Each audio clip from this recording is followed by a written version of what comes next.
Fabulous. So here we are again on a cheeky little chi time with my lovely friends from OneQi. I'm going to hand over to Jeremy Colledge to do the hosting and presenting of this particular part of the proceedings. So welcome indeed to Jeremy and my other friends, Nicola, Tim and Barry at OneQi. OneQi. So yes, we've got a kind of experimental day going, as you may have already experienced. And it's about launching OneQi, getting it out there. And between us as Qigong teachers, we kind of decided what we would do would be to just have a little bit of a chat about the winter time and Qigong and how that might be useful to you as a student. But the OneQi project as a whole is just an idea of a space. OneQi. Some noises in the background there. Wow.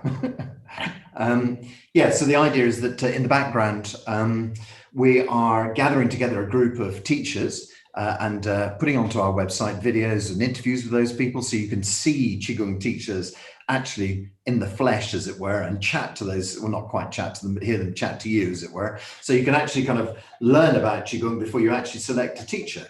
And then if you're a student, you can go onto our website and you can go on the mailing list there. In fact, sorry, if you're a teacher as well, you can sign up on our mailing list. And there's a little tick box there that says, are you a teacher? Are you a student? And so you'll go into one of those two categories. And then you can become part of the OneQi project. And if you're looking for a teacher, we're building at the moment. And so it's all a work in progress. And this is our very first pilot day. So, you know, it's got its rough edges. We're trying our best with the technology. But the idea is that as a teacher, we're going to put up listings for you so you can put up your classes so that students can find you. And as a student, you'll be able to look in our directory and find Qigong teachers in your area or not, Qigong teachers online. So it's a UK endeavor to begin with, but, you know, who knows, it'll hopefully go global very soon. And the other thing to say about it is that in due course, we also want to put up resources there so that if you would like to learn more about Qigong, then you've got a chance to go onto the website and have a look at that. And so what we're doing now is we're going to hand over to Nicola for 40 minutes and let her tell us a bit about her school and then her styles. And then we have a slight sort of scheduling issue. So Barry and Tim, who generally teach from the same school, are going to do a double hander for us to slightly squash them into a smaller bracket. And then after that, I shall show you a little bit of the Qigong that I teach. So that's this afternoon taken up for you entirely. So I'm going to hand over now to Nicola, and Nicola, I'm just going to practice with you. Before I start, can I ask a bit more about, can people see this on record later? Yeah, we'll upload that, maybe not tomorrow, but hopefully in the next couple of days, we'll get all this up onto the site as well. So that'll be on the OneQi site, so people can come in and see that. Correct, oneqi.org, or our YouTube site, which is obviously YouTube, oneqi.org. Excellent. So, yeah, I'm Nicola Ley. I think you can probably read that in the little box. I've been doing Qigong since 1984. But before that, I did Tai Chi, which is probably Qigong really too. Depends which way around you like to say Qigong or Tai Chi. And my style is very eclectic. I've dragged in stuff from all over the place. My first ever style is not very well known. It's pre-heaven form. And I'll show you one of those. But we're talking about Qigong for the new year. So what I actually thought I'll do is a short session that will take me about half an hour, but that can be done as like a 3-minute session. So if you're really new to Qigong, you can take this away and use it. And hopefully, it's slightly scary having 3 really experienced teachers looking at me from my screen and trying to teach to beginners, but I will stand up and do my best. So, what I usually say at the beginning of my classes is have a jiggle and a shake or a wriggle or whatever it is you want to do. So maybe I'll just adjust that so I can go a little bit further back. Do whatever you like to do just before we start. Take a few minutes. So any session that you do, we're going to break this down into a 3-minute session at the end. But the first thing should be, how's my body? Where am I? What do I want to do? I'm wanting to wriggle right now because I'm a little bit nervous. But you might just want to yawn and stretch. take a deep breath. Whatever it is that suits you is the most important thing. And then I'm going to pay a little bit of attention to my feet. They're here on the ground, on my carpet. I love to do Qigong outdoors. My favourite place is sort of just over there in my garden, under the trees. And my private rule is if I look up and the rain's so heavy it goes in my eyes, I come in. But every day you'll find me under my trees unless it's raining too hard. Feet on the earth. So last little bit of a wriggle and a stretch, whatever free form move you want to do. And we'll come into, so I'm going to do the first 3 moves from Shibashi set 1. That is a really famous set of exercises taught in a multitude of different ways. So Shibashi set 1 came out of a committee meeting. I've got a friend who was a translator at that meeting, and this is when you can start to find out about fake news. I went on the internet and tried to find out about Shibashi set 1. And if you look at the internet, it looks like someone called Professor Lin invented it. He was one of about 30 schools represented at the meeting. So I'm still just wriggling and shaking a little bit, coming into my neutral stand as I tell you a bit about what we're going to do. Sort of finding my feet on the floor, talking a little bit about Shibashi set 1. Let's do the first move and I can talk a bit more. So the first move of many forms, so the first move of my Tai Chi K comes from connecting to the Taoist roots. Connect to the earth, feet on the floor, maybe wriggle your toes. Palms down if you like, palms up if you prefer, but that sense of connecting to the earth. And then in Shibashi, the first move is just to bring the hands up, roll them a little bit towards you, and to let the hands drop. People do this in lots of ways.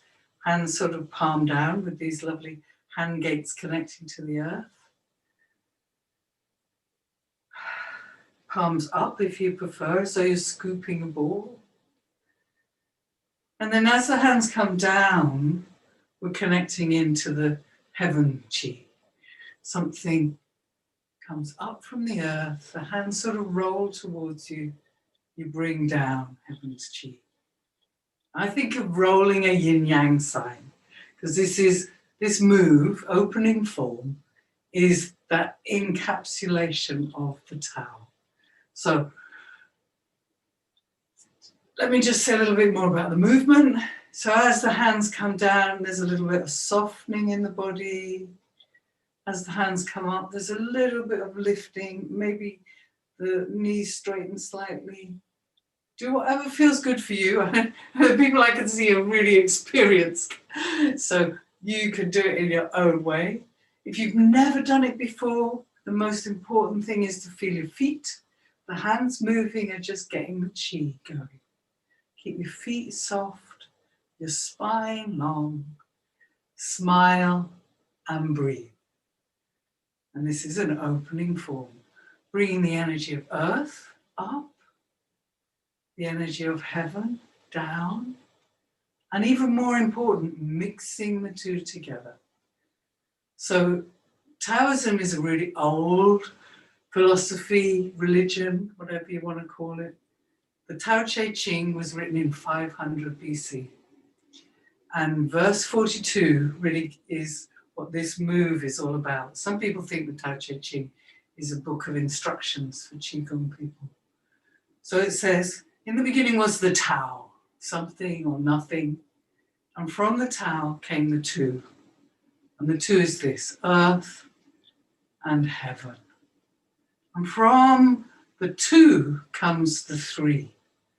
And if you think of that lovely yin-yang sign with its sort of black and white, the squiggle in the middle is the chong. So we can call that the three.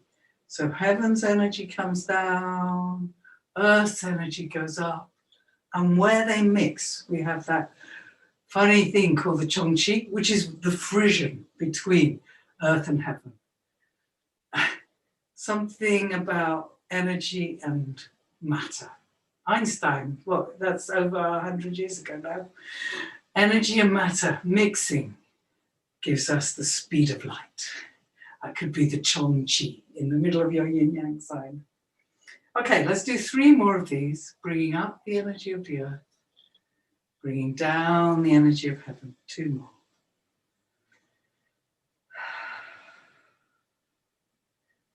And as you finish that move, you might want to touch your belly, or you might just shake out, you might just shake your hands off, whatever feels a useful thing to do in between. Maybe just take a deep breath.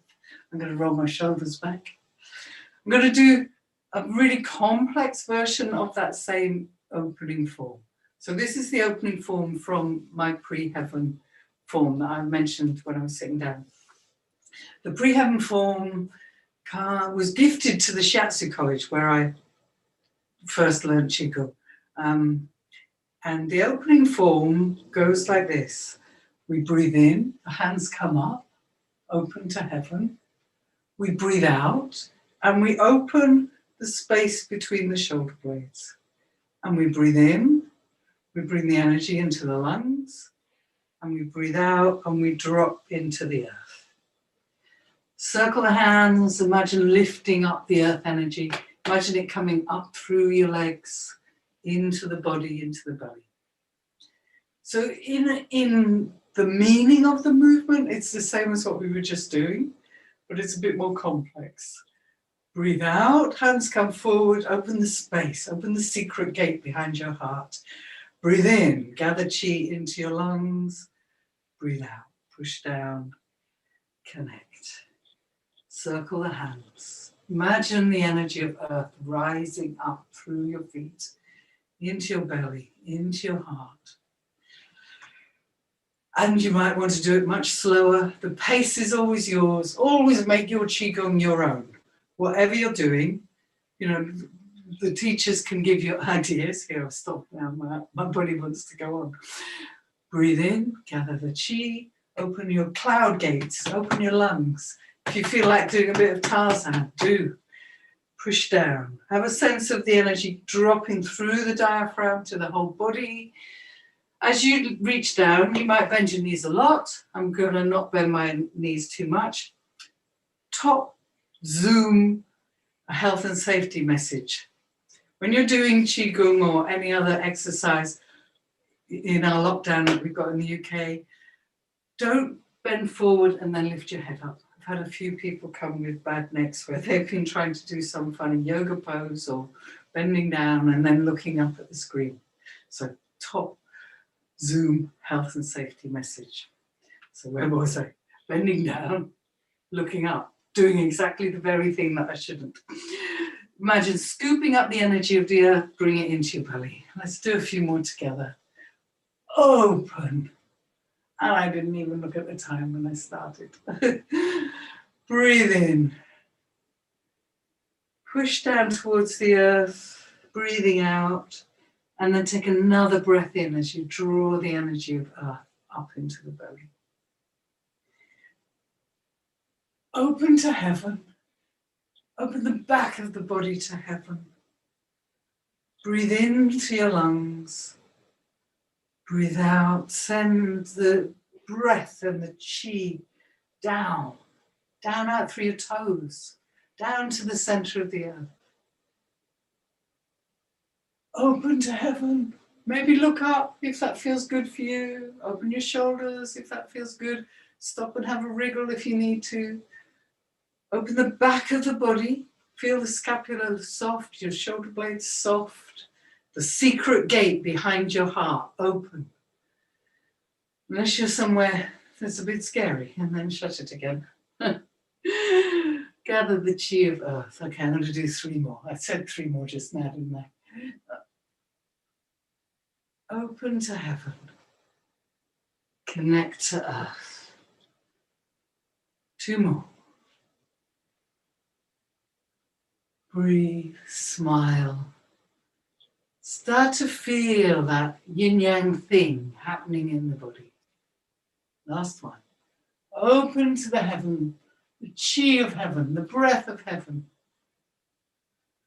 Open to the earth. Gather that in, bring it into your body. And again, just have a pause. Maybe wriggle, maybe make any adjustments you want to. Smile. So that's part one, opening to heaven and earth. Part two, we're going to put in the breath. Hands connect to the earth, just as we were doing. So this is Shibashi set one, number 2.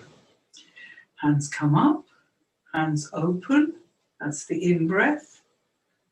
Hands move towards each other and go down, that's the out breath. Let it match your breathing. Some of you will be able to breathe much slower than me, especially because I'm still a bit nervous. It's a strange thing doing Zoom and not knowing who else is watching. So this is a really great part of a Qigong practice, getting your breath and your movement aligned. So breathing in, open the body, breathing out whatever you don't need, your out breath. But there's a second part to the breathing out. As the hands come together, feel these lovely hand gates, feel something connecting. So as you're breathing out, you're holding the treasure of the breath and you're pushing that oxygen down. Breathe in, open. Breathe out. Gather the treasure of the breath and keep it. So in Chinese medicine, the breath is often aligned to metal, but it's not really metal. The sign they always use is gold. So whenever it's written gold. So the treasure of breath is this, the Qi that we breathe in and keep. Breathe in, open to the Qi. Breathe out, store the Qi and send it down to the belly, down to the feet, down to every cell. Open and breathe out. Breathe and smile.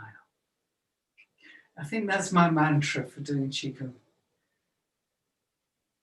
As I breathe out, that one wanted to be an out breath. So letting go of nervousness, letting go of whatever it is I don't want to do, letting go of the to-do list, letting go of the fear of lockdown, breathing out, letting go, but at the same time, breathing in and keeping the treasure of the breath. Breathe in, open to receive, and hold on to that gold. What does the World Health Organization say? People can live for 3 minutes without breathing. It's such an important thing. 3 days without drinking, 3 weeks without eating, but breath is our real treasure. Okay, I'm going to do 3, really focusing on the breath. Breathe and smile.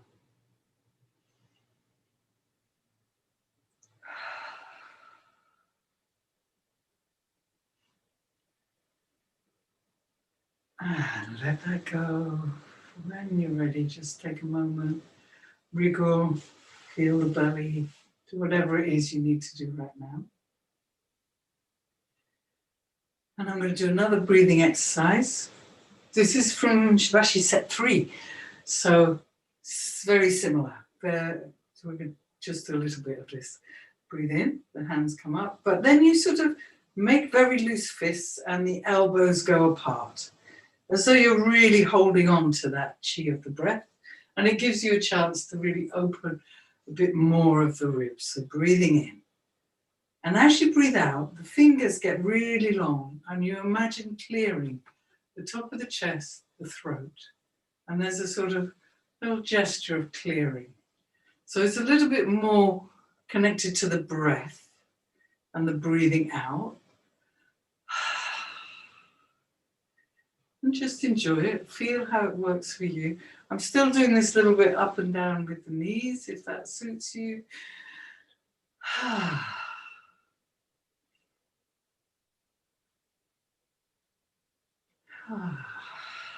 Smile, breathe. So big breath in and really emphasizing that grabbing hold of the treasure. Your loose fists are holding, they're not so much fists as holding the breath.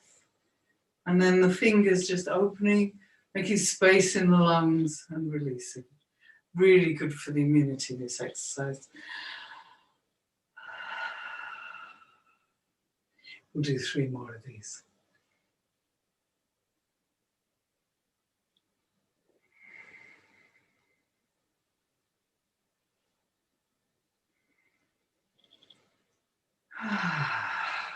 Last one.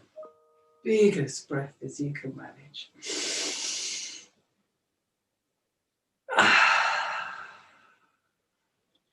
Have a wriggle, have a move if you want. Gather the chi into the center. So, open to heaven and earth, breathing. And the last move I'm going to teach is this playing with rainbows. So imagine your body is a rainbow. You are the pot of gold at the end of the rainbow. Hands come just above the head to the crown, or this energy above your head. And we go out each side. So the fingers make the rainbow. Same to the other side. It's called playing or dancing with rainbows. So you can do it however you like. You can do it quite small, and the fingers reaching out to the horizon. You can do it really big, and the fingers pointing down to the beside you. You can do the full bananaing the body technique. You can even move the feet. Some people like to sort of swivel on the heel. So it's called playing or dancing. Let it be your own play. Play with the rainbow, one side, play with the rainbow, the other. One of the reasons I really love this form is because it's bringing in the third really important part of Qigong, a playfulness, a mindset that is full of rainbows, beauty, dancing. Play with a rainbow. Feel the connection of the chi between your hands. Dance with a rainbow. And especially you who know Qigong really well, experiment. Is it nicer to just reach to the horizon? Or is it nicer to just fill your aura in your space? See which is giving you the most chi, the most OneQi that you can. And let's do a few more. Dance with your rainbow. Play with your rainbow. Any way that works for you. You can shift your shoulders, you can bend at the waist, you can shift right at the hips, you can even turn your lower foot. Whatever way feels good is what we want. Let's do a couple more each side. Play with the rainbow. Dance with the rainbow. Bring both hands above your head. Imagine that rainbow coming right through you. Stand in a column of rainbow light. And let that rainbow go deep under the earth, right into the earth, at least 10 meters, if not 10 kilometers. Beautiful. It's great. And when you do the things like this together on Zoom, I just got a feeling of what everyone else was doing. It's lovely to sort of have a sense that we're all tuning in, we're all standing on the same world, we're all standing on the earth. And if we could drop our weight deep enough, we all meet. So one of the things, we've come together as a very loose association for OneQi. And we want to share this very thing, that there are so many ways to connect. One of the things we have to do is just stand and connect. So I'm going to do the final move, which is the same as the beginning move. So opening form, closing form. Same thing, can just circle the hands. But this time the focus is completely different. You want to imagine cascading that rainbow that we've just had, the chi down through the body, head, over heart, over belly, over feet. So you're really standing in that column of chi, and our feet connected deep in the earth. So this is a closing form. Opening form, closing form, very similar, just a matter of intention. Pour the chi from the crown through your light body down into the earth. Couple more. Coming to stillness.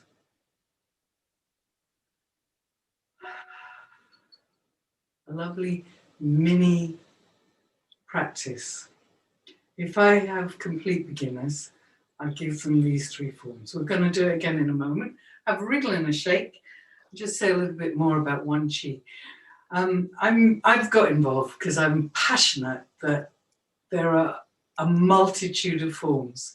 I say to people, do the form that works for you, do what feels good, play with the forms. And there's an ethos here at OneQi that there are many paths up the mountain. And we want to be a place where we can share as many good teachers as possible. So I really hope that however you got to see this video through the OneQi TV, OneQi YouTube channel, or whatever it is, that we're a place for you to come and meet. Teachers, maybe you want to share some more of your Qigong, and students, maybe there are other teachers here that you want to watch. Let's all just enjoy Qigong. Okay, a 3-minute form, and then I'm going to do a short meditation to finish with. So this is exactly what we've just been doing. We're going to just have a wriggle and a shake, or stretch and a yawn. I'm still a bit shaky. Ooh. Feet on the earth. 3 minutes. Feel your feet on the earth. Form 1, we'll do 3. Rolling the ball. Hands come up, bringing up the earth chi. Open to heaven and earth, bringing down heaven's chi. I think of rolling this yin-yang sign. Mixing the breath of heaven, the light of heaven, the undescribable chi that comes from the cosmos with the energy from our earth. Couple more, rolling the ball. Last one. Opening to heaven and earth. Take a breath in between. Breathing, hands come up and open on the in-breath. Hands face each other, so you're gathering that chi between your hands. You might feel that electric, magnetic thing. Turn the hands over as they push down. We'll do 6 of these as well. Breathing. Movement and breath aligned.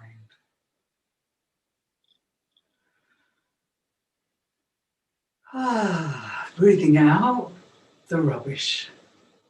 Breathing out old stuff. Retaining the preciousness of the breath. Couple more.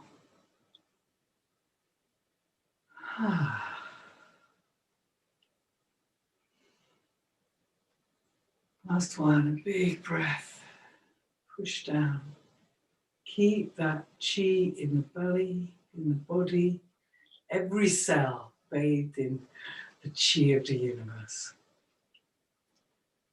Take a deep breath.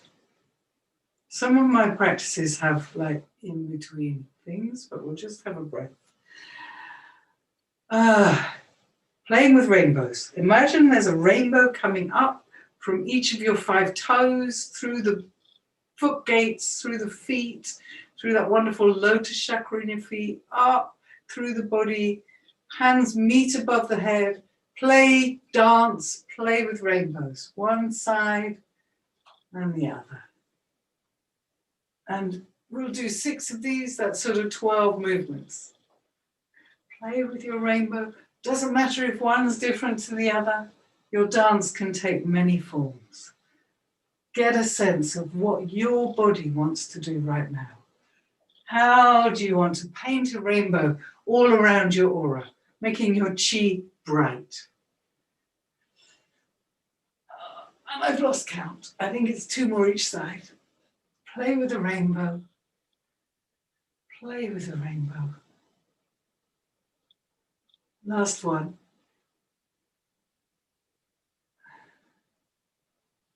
Bring both hands above the head and consciously start to make that column of light. Head over heart, over belly, out through your feet. And we'll just do the closing form just a couple of times, reinforcing that. Hands push down, head over heart, over belly, over feet. Hands come up with the earth energy, drawing both energies through your center. Beautiful. When you're ready, just stand for a moment and take 3 breaths.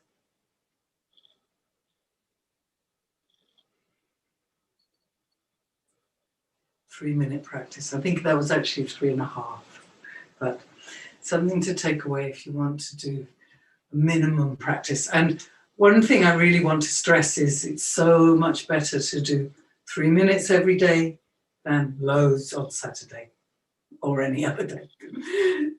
A daily practice really makes such a difference. When I started, I think I mentioned how I went outside under the trees every morning. I do quite often have a cup of tea with me. I quite often have a lot of hats on if it's cold like it is right now. But I listen to the robins, I stand under the trees and wave my arms around with style. Okay, just before I finish, I'm going to do my favorite standing meditation. Just a few minutes. Make a gesture of gathering to the belly. So fingers can point at the belly, hands can rest on the belly, whatever feels good for you. Just bringing the chi into the temple of your body, the lower Tanchen. Some of you know what Tanchen means really well, probably better than me. Our cinnabar field where we store our energy. Then we do the same thing. We gather for the heart, our middle Tanchen, the temple of our chi body, temple of our emotional body. Gather it in, feel it connecting right to your core. Same thing for the mind. Gather the chi. I use this lovely spleen diamond, 4-finger and thumbs together, but whatever works for you. Some people touch, other people just imagine. Gather chi for your mind, your upper Tanchen, the temple of the Shen, your spirit, your consciousness, the very rarefied chi of our being. And then just stretch out with the laughing Buddha stretch. Hands up to heaven, laugh, smile, and release. We're going to do it once again. Gather for the lower Tanchen. Gather for your temple of the body. Gather chi for every cell of your being. Holding it inside the skin. And breathe. And smile.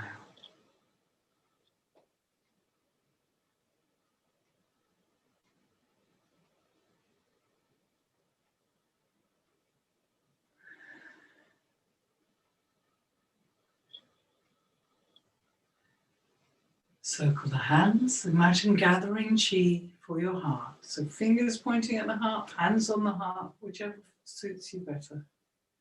Breathe. Receive chi into the heart, the center of your whole chi body, center of your emotional body. Oh, the heart chakra. Smile. Receive the light. Receive the chi of the universe.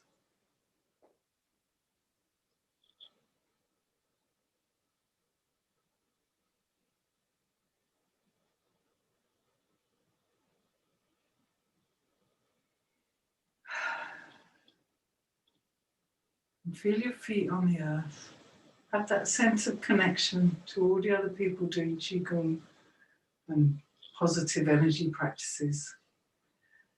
Circle the hands. Connect to the chi of the universe. Connect it to your mind's eye, your crown chakra, your upper Tanchen, however you name your mind. The temple of your Shen. The sense of chi collecting in the mind. Let your mind be wide like the sky.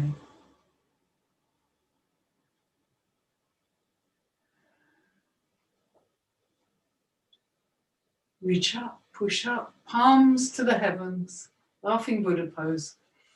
He wasn't actually a Buddha, the person who did this. He was one of the monks, but it's always called the Laughing Buddha. Hands to the sky.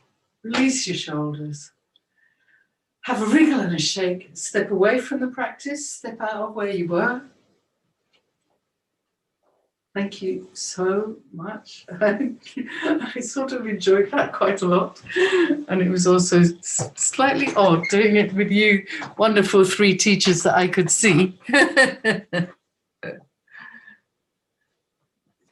guess you need to unmute yourselves, yes. That was lovely. Thank you very much. You're very welcome. Feel remarkably chilled out now. That's the way to be after a bit of Qigong. It was very nice. Present. It reminded me of all sorts of things I've encountered through the years. It's gorgeous. Yeah, really nice. Sort of refreshing memories from past practices that I've also done. Yeah, lovely. Mm-hmm. And the other thing that's just always strikes me when I work with other people is just the similarity between everything. It's just so incredibly similar. We shall see.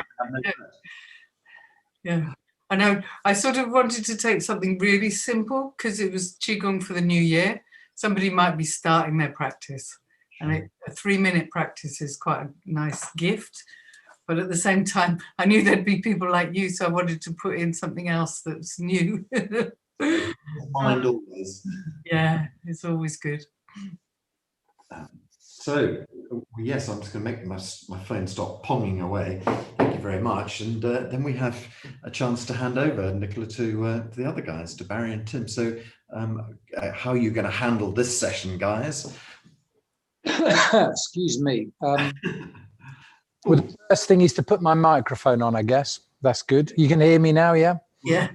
That's an excellent start. So that gets that energy flowing now, so people can hear me.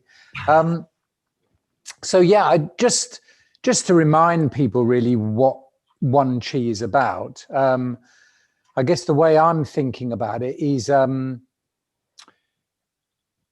make Qigong understandable, applicable, and accessible. That's what this kind of collaboration is about, really. I remember when I first came across these kind of practices, I had a very typical kind of Western mind. It thought a lot. It classified, it categorized. I was very cortex heavy, shall we say. And so I used to hear lots of things about Taoism and Buddhism and Zen Buddhism and energy practices. And my cortex got very busy with that stuff. And I thought about it a lot. Yeah, I thought about practicing. Yeah, I thought that might be quite a good idea. And I thought about what it might mean. And for me, it just seemed incredibly complicated. Yeah, I remember at the time thinking, oh my God, I don't really understand what these people are talking about, but it sounds quite cool. And then I remember standing on the edge of the Sedona Desert, not being in a particularly good state at the time, really, and just practicing, actually not practicing anything, just not doing anything, just kind of standing there. And all of a sudden starting to have these very odd experiences, starting to feel like ants were crawling inside my body, yeah? And I remember just giggling, yeah? And there wasn't anything to understand at all, actually. It was like, oh, this is really cool. I'm really enjoying this. But those two things, all the stuff that I'd ever read or heard about, seemed to have no connection. I didn't make the connection, actually. It was just a very cool experience. And so I remember just practicing Wuji. I thought, well, I'll just stand then. I'll just stand and won't do anything every day for a year and see what happens. And And it was great, actually. All kinds of strange things started to happen, which now, I mean, so I'm a psychotherapist as well. So I deal a lot with trauma work a lot in psychiatric hospitals. And I've looked at all kinds of healing modalities, you know, Western healing modalities. Now can kind of see some of the things that were going on in me, yeah? As my stability increased and my energy started to flow, so processes in my brain and other parts of my body were starting to shift. I don't really like to think of it as transforming, but processes were changing for the better. And without me really having to do anything, over a period of about a year, my mind and my body got a lot better. Yeah. I still didn't make any real connection with all this stuff all these Chinese and Indian people had been talking about, because they talked in ways that made sense in kind of ancient China and ancient India, which was cool, but they didn't really make any sense to me. They sounded great. And then I met a man called Grandmaster OneQi Kit, and Chinese Malaysian Grandmaster. And I remember after about a day with him, it was like, okay, thank you very much. You've joined it all up for me now. All of that stuff that I didn't understand before, and all of the stuff that had been practically working for me now made sense, yeah? And that's something, I guess, over the last 25 years, I've been practicing before, but over the last 25 years, I've been beginning just to both practice, but come to a kind of experiential understanding of what was going on. So to short circuit all of that so that other people don't have to go through that whole process, from my perspective, OneQi is a great way of us sharing things that make Qigong kind of practically understandable in everyday terms, yeah, and also then applicable. You know, there are many things that you can use energy skills for. In the main, I mean, there are people that, and we teach them that they go off on very interesting kind of energetic and spiritual paths. But fundamentally, in my experience, most people want to be healthy and happy. Yeah, that's what they want in kind of everyday terms. Yeah, healthy. And if I'm healthy and happy, then I can be playful and curious. Yeah, if that's not there, then it's a bit tough to be playful and curious and do all of the other things. So fundamentally for me, and I guess all of the people that you know are part of the OneQi collaboration, Qigong is fundamentally skills in using energy, and there's all kinds of skills and there's all kind of ways, but for us it comes down to fundamentally being able to generate an energy flow. Yeah, all of the other skills are, if you like, the kinds of things that you might do with a hose. Yeah, all kinds of things you can do with a hose, but fundamentally, in order to make a hose useful, you've got to actually have water flowing through it, yeah? Otherwise, it's just an empty tube that you're waving around looking like you're doing things, yeah? So from my perspective, and I guess, you know, most of the other people here, the fundamental skill is about, if you like, turning the tap on, being able to turn the tap on, being able to regulate the energy flow, get energy flowing more. Now that can sound quite esoteric, I guess, to some people who don't believe in energy, but there isn't really anything to believe in. There's no dichotomy or conflict with kind of modern Western medicine now. We understand a lot about collagen substances, fascia and that kind of stuff, and that we know there are piezoelectric currents that are flowing through our bones and our fascia, yeah? So there's no conflict there. We know there are electromagnetic fields occurring in all kinds of structures, yeah? So even at that level, there's no conflict, yeah? the trick really for us is to get energy flowing in a way that's useful. And once you can get energy flowing, then there's a whole myriad of ways you can use that energy.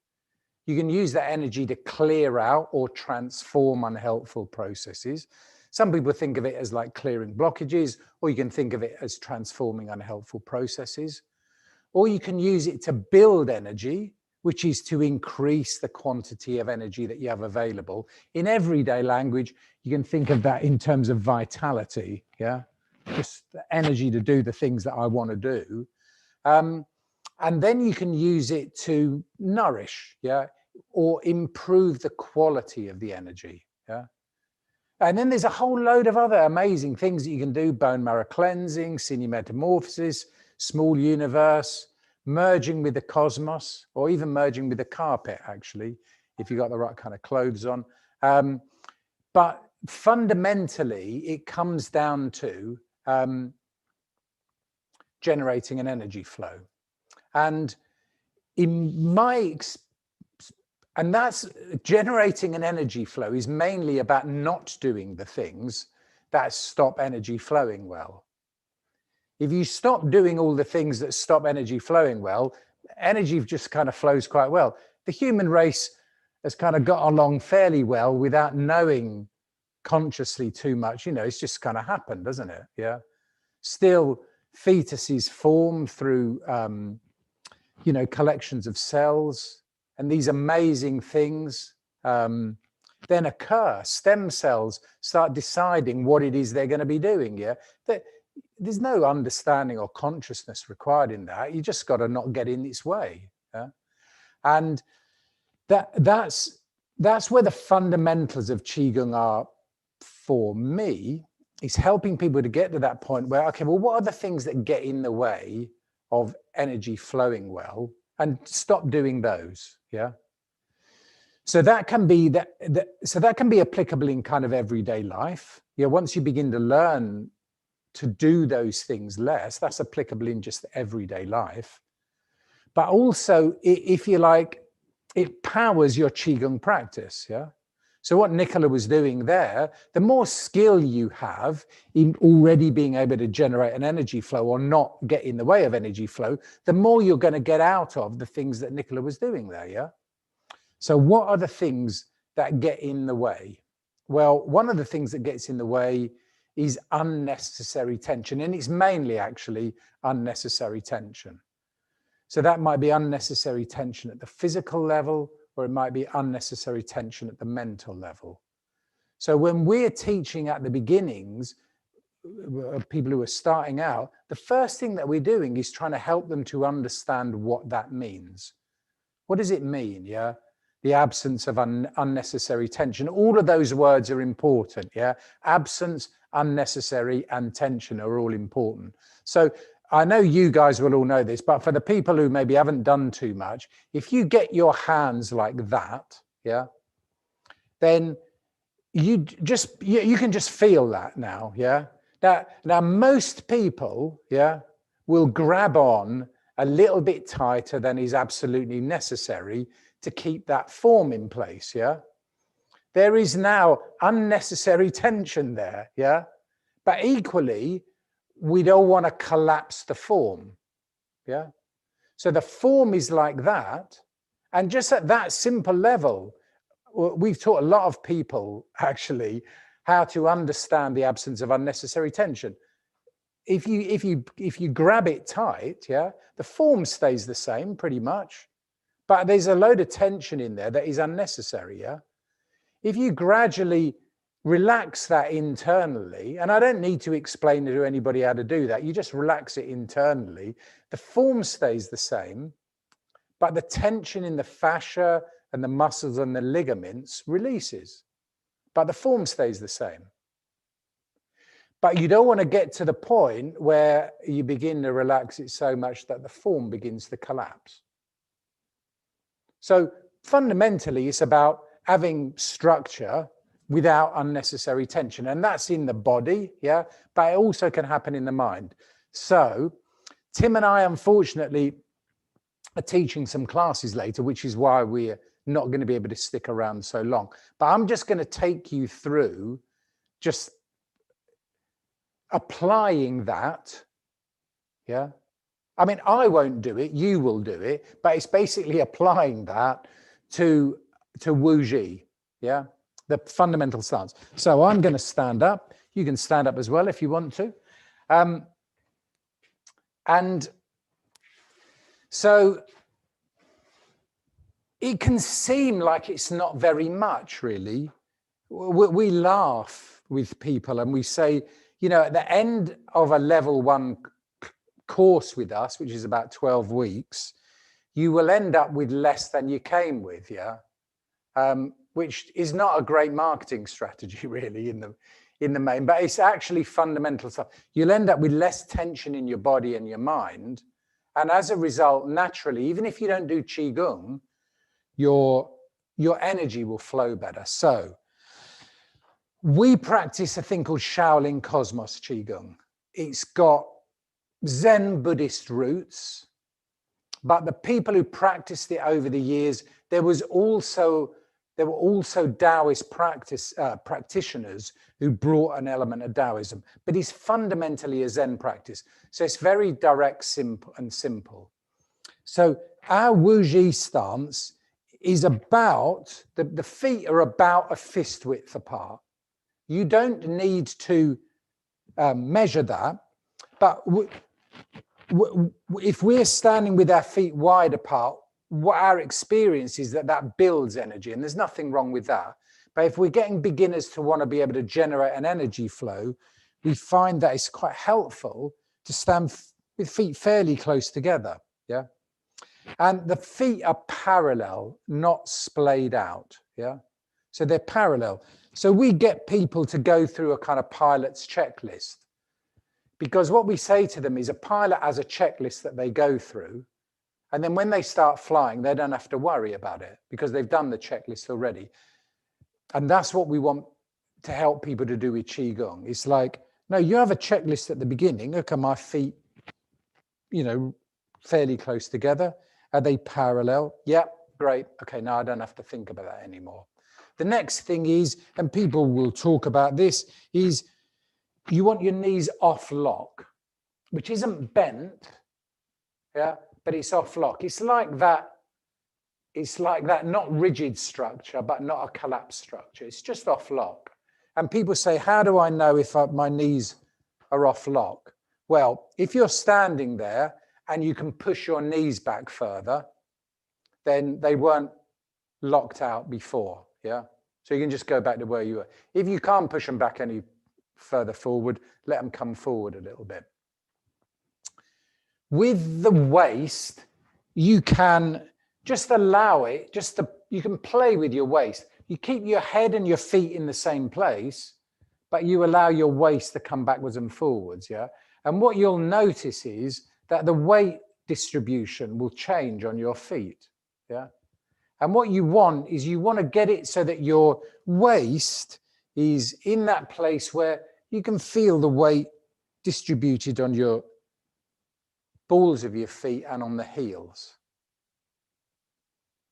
So none of these things do you have to worry about, yeah? Our Sifu used to make me laugh. He used to say, look, if I don't mention anything, you don't need to worry about it, yeah? But if I do mention anything, you don't need to worry about that either, which always used to make me chuckle. So you don't need to worry about these things, but it's a checklist at the beginning. Okay, am I standing in a way that minimizes the things that would get in the way of energy flow? So then with your hands, you just bring your hands to the sides. You don't need to move your shoulders or anything. You just bring your hands to the sides. And you want your hands to be extended. Yeah. Again, you don't want them to be rigid and locked out, but you don't want them to be crabbed up either, because that is collapsed. So the hands are they're just extended like that. If you remember back to what you were doing here, it's the same thing, yeah?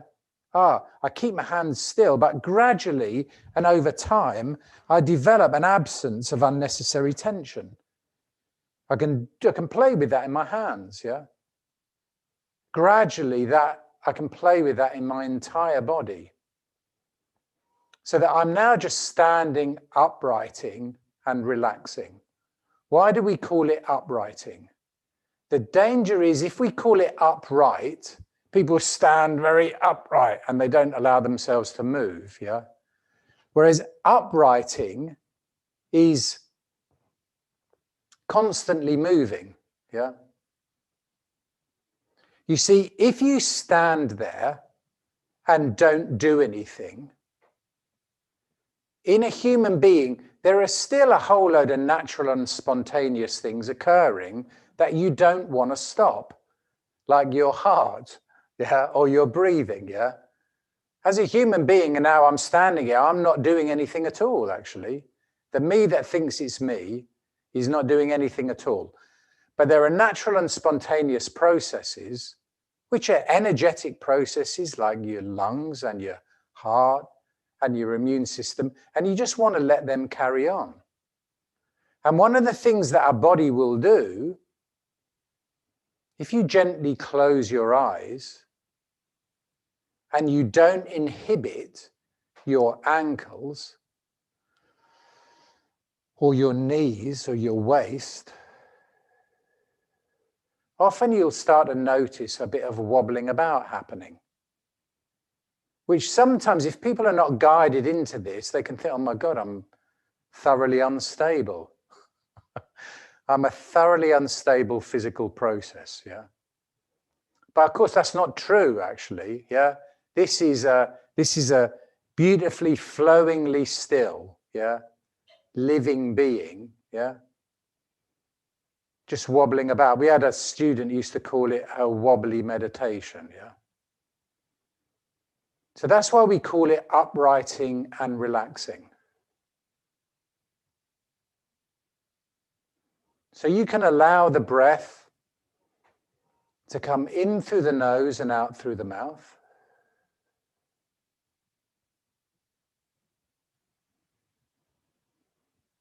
And you can allow all of those natural and spontaneous processes that are occurring within your being just to carry on.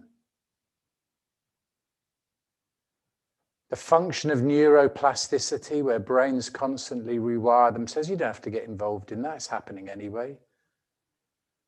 The process of breathing, it just occurs on its own. The heartbeat, moving the blood through the entire system. These are not mystical or magical things, they're just things that are happening all of the time. And what I'm going to invite you to do is just gently, even if you don't know how to do this, just pretend that you do. Just allow yourself just to smile from the heart, yeah? Allow yourself to smile from the heart and just see what that's like, yeah? If you notice that you wobble about a little bit more, or you chuckle, or you cry, or whatever it is, yeah? Just celebrate the fact that there's energy flowing, yeah? Stuff is occurring. And out of that, all of those myriad of processes, there is the epiphenomenon that I like to think of myself as me, yeah? So I can just enjoy that for a moment without having to do anything with it or about it. Just enjoying, literally, energy flow, flow of life.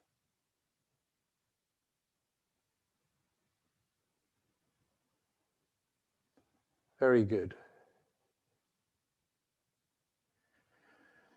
Now, this is a great way to start any Qigong practice, because already you have energy flowing. Everything, now the mind wants to move the body. You don't need, the body doesn't need to move. Its energy just will allow the body to move, yeah? So it's a great way to start any Qigong practice. But now also it's useful to know how to slow the energy down to, if you like, everyday because that can really speed the energy up, actually, get energy flowing. So now we just allow energy just to slow down and collect.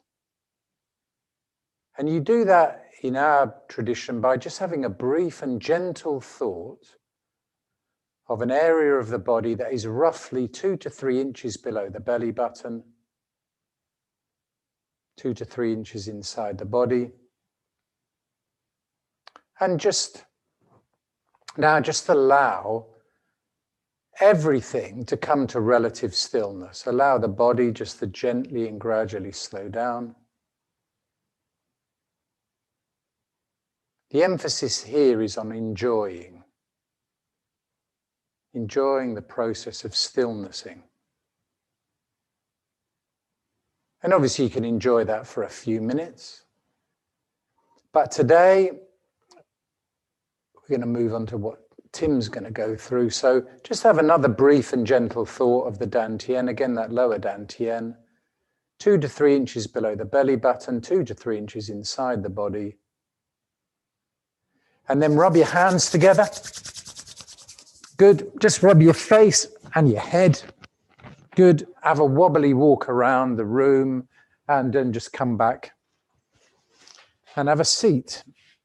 And I will pass across to my compadre, Mr. Tim Franklin. Sometimes it does appear, actually, when he goes off to fill up his thing, that he's merged into the cosmos. And I do wonder sometimes where he's gone. But then I realize he's just filling up his fire. So I'll pass across to Tim. You know, I wonder the same thing, Barry, if I've just merged into the cosmos or just merged into the fire. It's quite cold where we are at the moment. And so this fire in my room here helps to keep the place warm. And when you're practicing your Qigong, you don't want to have to do anything extra already to get your Qi circulating. There's no tough person approach to our Qigong. And so if you're cold, get yourself warm before you do your Qigong. And then that means your Qi doesn't have to work so hard for you as well. So welcome, I'm Tim Franklin from Fully Alive. And welcome to OneQi. Barry's already introduced. Nicola's done a beautiful session as well. And you're going to have Jeremy's session. And there's lots of other people that have introduced their Qigong through the OneQi platform. And OneQi is something that I became quite excited about, actually, when it was first, well, when we first got approached about joining it. And the reason for that is because we get to share our passion for Qigong. I mean, we love Qigong. Barry and I have been teaching Qigong for many years, practicing for many years, and we get such a joy out of seeing other people getting the benefit out of practicing Qigong. And so we never used to teach online. Everything was done face to face. That was just the way that Qigong was practiced. Lockdown came in. This thing called Zoom got given to us as a, hey, you know, guys, please carry on teaching. We like your stuff, so can you come online? And we said, yeah, we'll see how it is. But our own teacher wasn't keen on online teaching. He thought it was something very much in a tradition, the Shaolin tradition, had to be passed from teacher to student, had to be done face to face, and the student needed to be sort of guided through this process, guided through this journey of the Qi journey, the Qigong journey, the unfolding and releasing of tensions, as well as the physical, emotional, and spiritual development. So we didn't know how well that was going to turn out online. As it happened, actually, it is possible to teach Qigong online, and people across the world, not just through Barry and myself, but through the other teachers here as well, have had tremendous benefits from that. So it's one of the blessings that have come out of the lockdowns is the ability to reach more people. And OneQi is another way of doing that. It's a place where teachers that love what they do can come and share their Qigong, their way that they teach and their passion for Qigong. And it's a way for students, new or old or returning back to Qigong, whether or not that's for health, overcoming illness or increasing vitality or cultivation or just because it sounds like a good fun thing to do. And it is. Qigong is a good fun thing to do. And so OneQi is a way for you to come and experience that. But also, even if you've been teaching for a lot of years, this is a place to come from or come to where a bunch of people are getting together and openly sharing. Now, there's not many systems that I know that actually do that open-heartedly, open-mindedly, because I come from a martial art background. Before I came into Qigong, I started martial arts when I was a kid, into my teenage years, into fighting. And when you're in martial arts, you're in your school, everybody else is the enemy. If they're not practicing your type of martial arts, they're doing it wrong. So of course there can be this mentality in many places, in many sectors really, that if it's not the way that you're doing it, then it's not the right way. Well, OneQi isn't about that. OneQi is about our love for Qi, our love for energy practices, and our love for what that brings to the practitioner, which is increased health and vitality and happiness, as Barry was saying as well. And you can get that from any of the teachers. So a bit of background on myself. Barry and I met through our Shaolin Grandmaster OneQi kit in our school. I came into our school through the martial arts, not through the Qigong, first of all, but Qigong is an integral part of martial arts training, and it was also a separate part. So there was Qigong for people that wanted to do it for health and vitality. There was Qigong for people that want to do the martial arts side, for developing more energy, more force, more focus, and be able to apply that to the martial arts. And that was including Tai Chi. So there's Shaolin Kung Fu and the Tai Chi. And then there was Qigong for the health and vitality. And our teacher's passion for the arts, the Shaolin arts, he had been introduced to it when he was, I think, 7 or 8 years old. He's now in his 70s. And he started with Kung Fu. So Kung Fu was his baby. It was his love. It was his passion. And so I got that. I was like, that's what I wanted. But then he realized as well that the world didn't really need Kung Fu as much as it needed healing. That it needed health and vitality. And he really wanted to share that with the world. And that's how we came to be introduced to it. And also be able to teach this and pass this on as well. And so the aim for Fully Alive is to be able to, what Barry and I were talking about, is create a healthier, happier and safer place for our children and grandchildren and anyone else that comes into contact with this. This is what we set out to do. And over the years, we've realized the benefits that Qigong can have on all sorts of people. You don't have to be interested in martial arts. You don't have to be interested in spiritual cultivation to get the benefits of Qigong. You just need to want to do something that is going to enhance your health and enjoyment of life. So our teacher would say, Qigong shouldn't be there as like a slave. You shouldn't be a slave to your Qigong. It should be there to enrich your life. And so if you can do anything that enriches your life without bringing harm to yourself or other people, then you're already on track for something good. And in OneQi, we've got such a beautiful array of teachers sharing their passion that you're going to have lots of different ways of experiencing that, and also just learning something that you might really connect to. And so Qigong, Barry said it's the skill in using energy, but Qigong is like saying sports. So if somebody comes to us and say, hey, I want to learn Qigong, it's like, okay, why do you want to learn Qigong? You know, if I was a sports teacher and somebody says, I want to learn sports, good. What sports do you want to learn?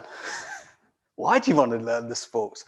Well, you know, I want to be fit. Good, okay.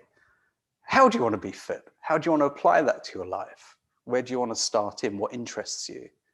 And so Qigong can be like that. There's lots of beautiful systems that came out or emerged out of that, the realization that if you work with the body and the mind and your energy, that suddenly things start happening. If you just work with the body, you limit yourself. If you just work with the mind, you also limit yourself. If you work with the body, the mind, and the energy, then you've got what was in our school and probably other traditions as well. It's called the triple cultivation. The triple cultivation is the Jing, Qi, and Shen. The Jing, the body, the Shen, the mind and the spirit, and the Qi, the energy. And that's what we're teaching people how to do that. Our teacher made that really simple for us in the way that there's cleansing, building, and nourishing, as Barry mentioned as well. You're always cleansing, building, and nourishing. It's just that some of your exercises are going to be more on building and some more on cleansing and some more on nourishing, depending on the exercise you do, or the breathing exercises that you do, or your intention as well that you set when you're doing your practice. So you might have different reasons and intentions for coming to your practice. And for the teachers here as well, they will have already a practice for themselves that they rely on, that they do every day, and it becomes part of really the fabric of their being, as it has for us. Qigong isn't just something that we like to do, although we do like to do Qigong. It becomes something that we almost are. So Qigong is something that becomes a deep fabric of the way of our being. And by the way, a way of being is part of the Qigong practice as well. So Barry's beautifully introduced you to the simplicity of Wu Ji. Wu Ji in terms of neutrally stacking the body with the absence of unnecessary tension to the point where energy can flow freely without you having to really do anything at all, which can sound wonderful, but also confusing. So well, how do I do nothing really at all and energy will then flow? Because surely if I was standing in a queue at the bank or in a shop or something or a bus stop, my energy would just flow and I would already be doing Qigong. Whereas for the majority of people, that's not the case. So there's obviously something missing. It's not just standing still and doing nothing. There has to be a mind element to it as well. And so part of the mind element, and Barry's pointed at it in sort of dipped you into it a little bit there, is what's called entering a Qigong state of mind.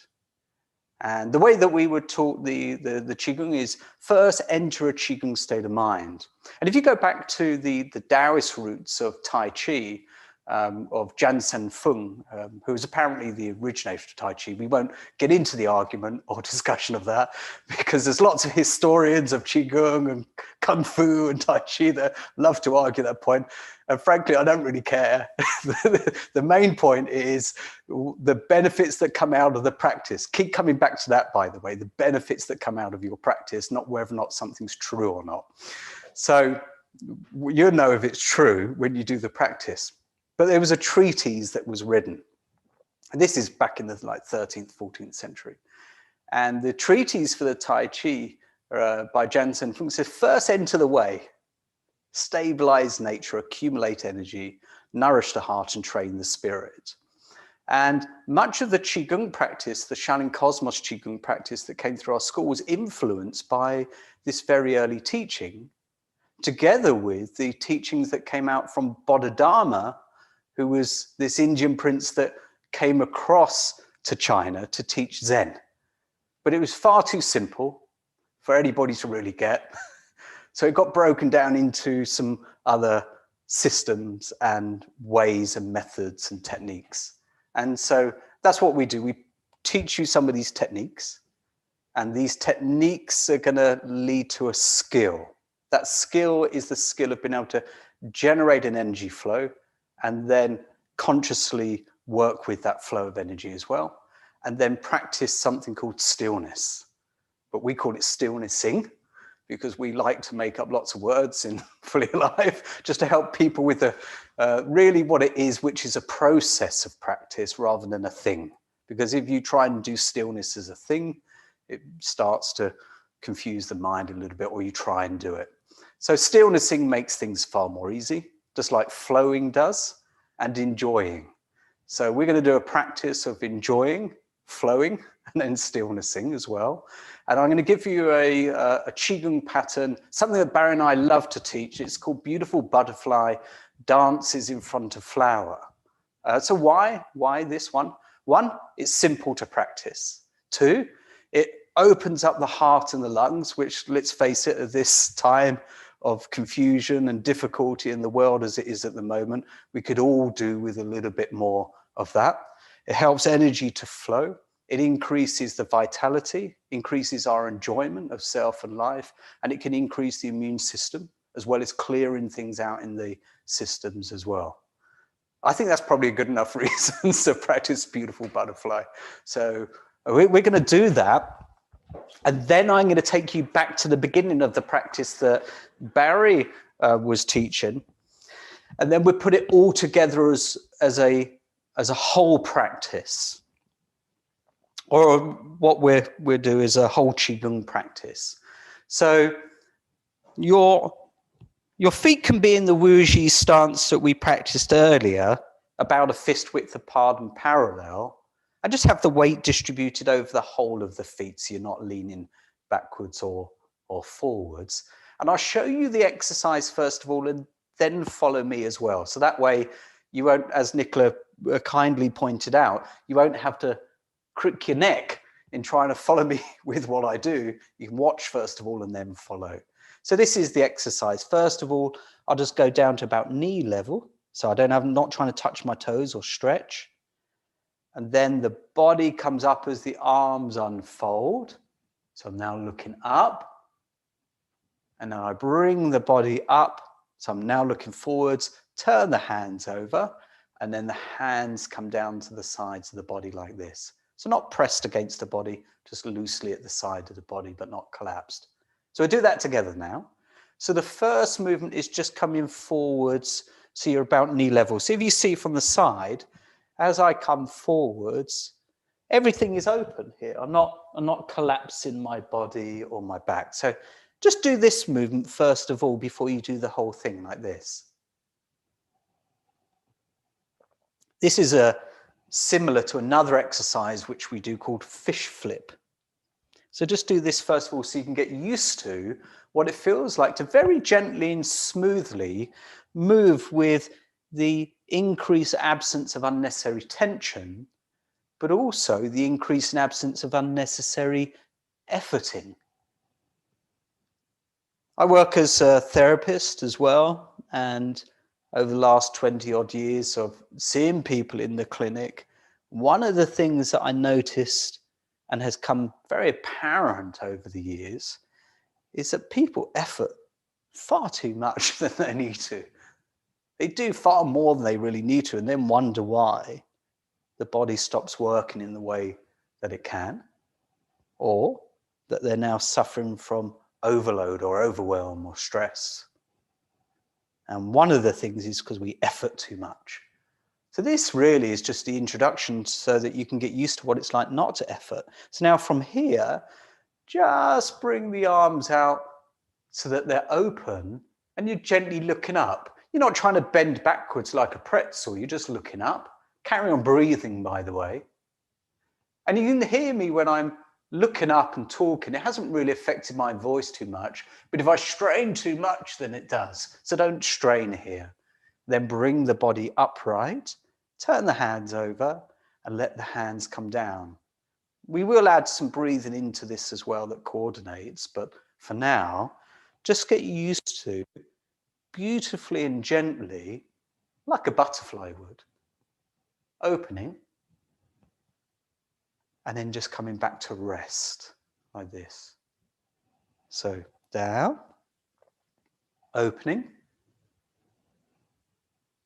bringing the body upright, and then rest.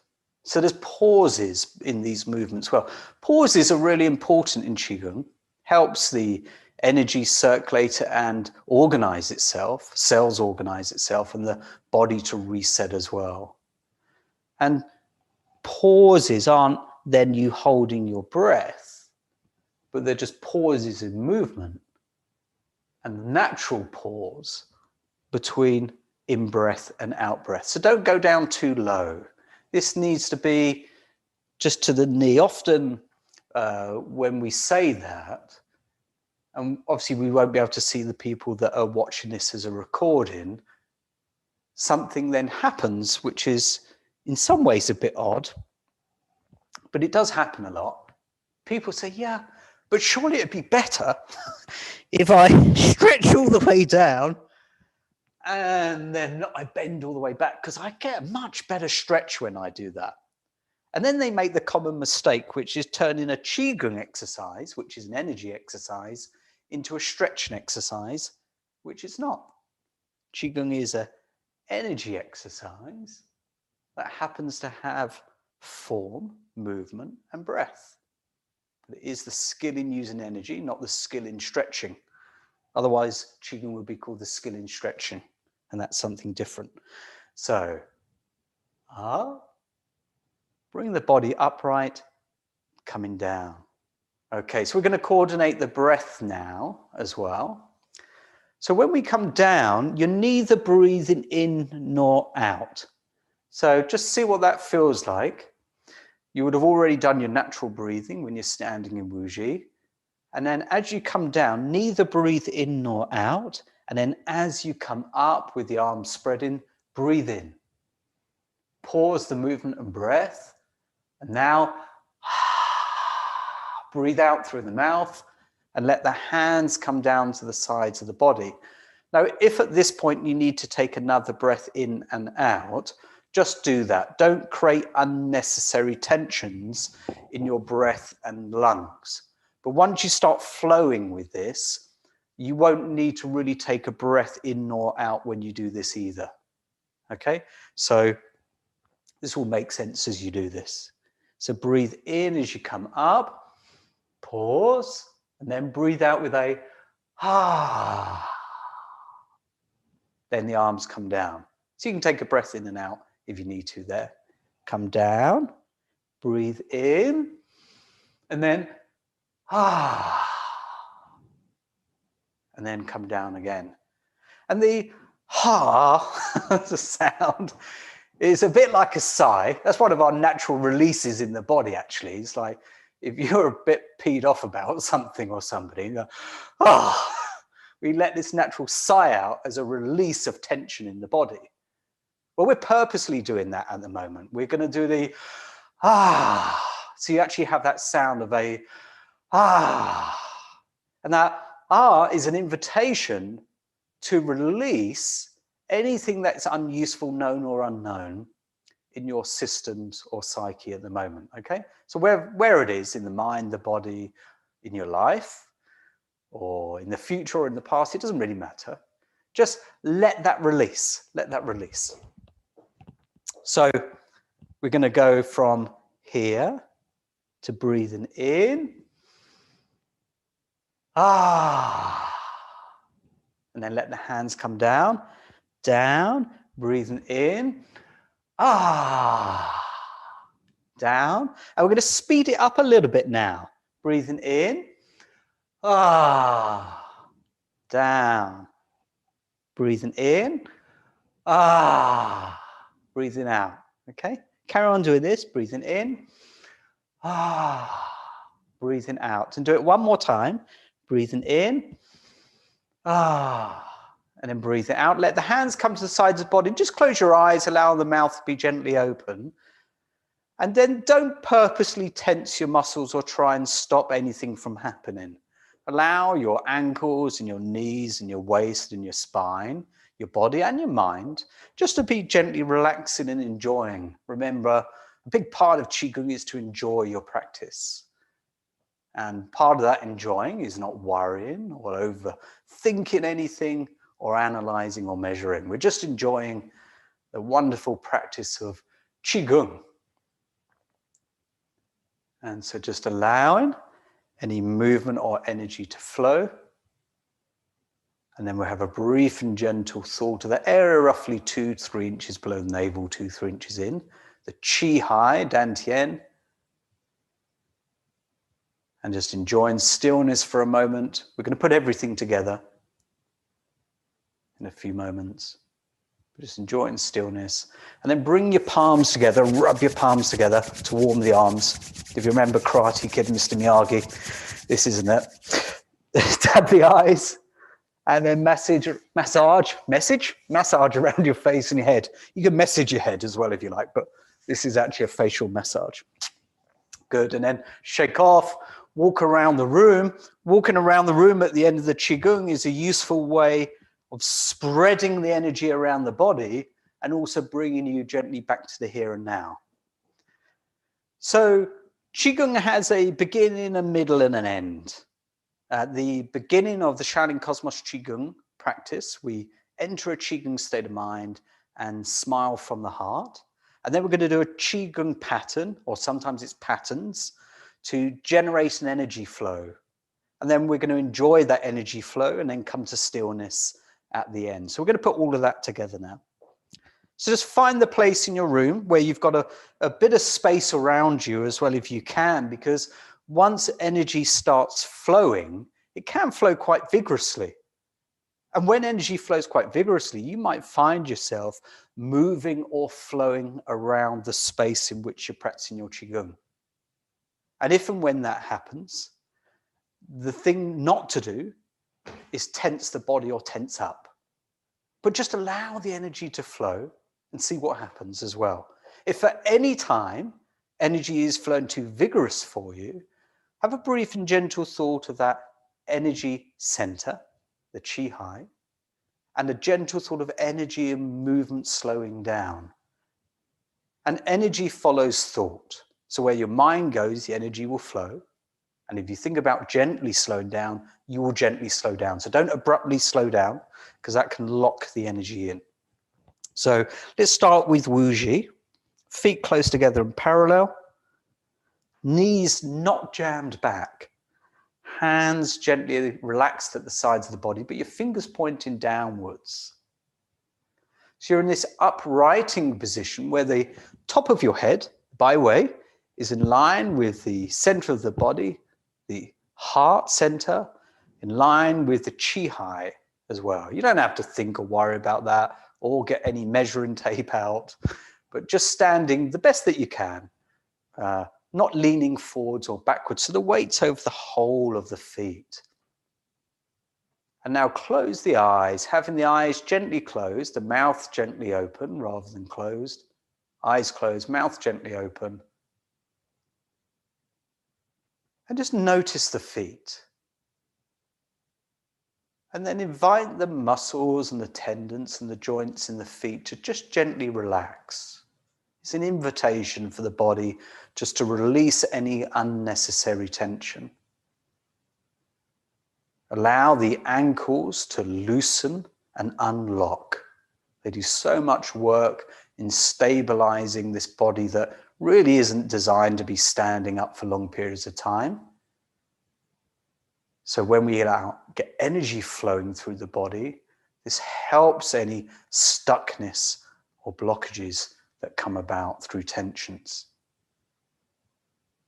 Allow the muscles in the legs and the knees and the thighs to relax.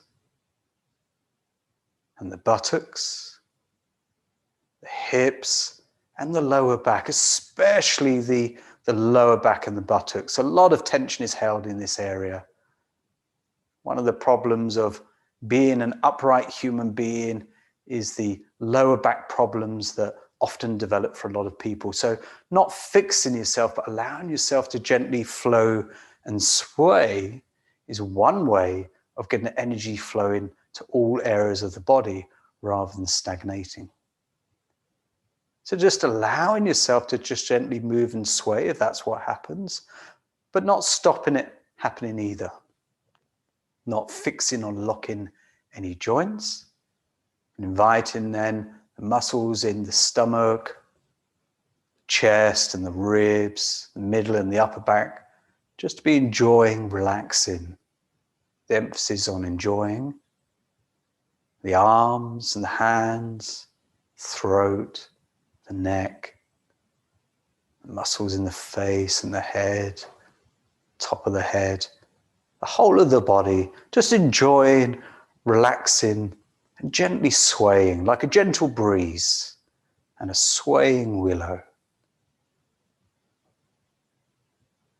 And then smile from the heart.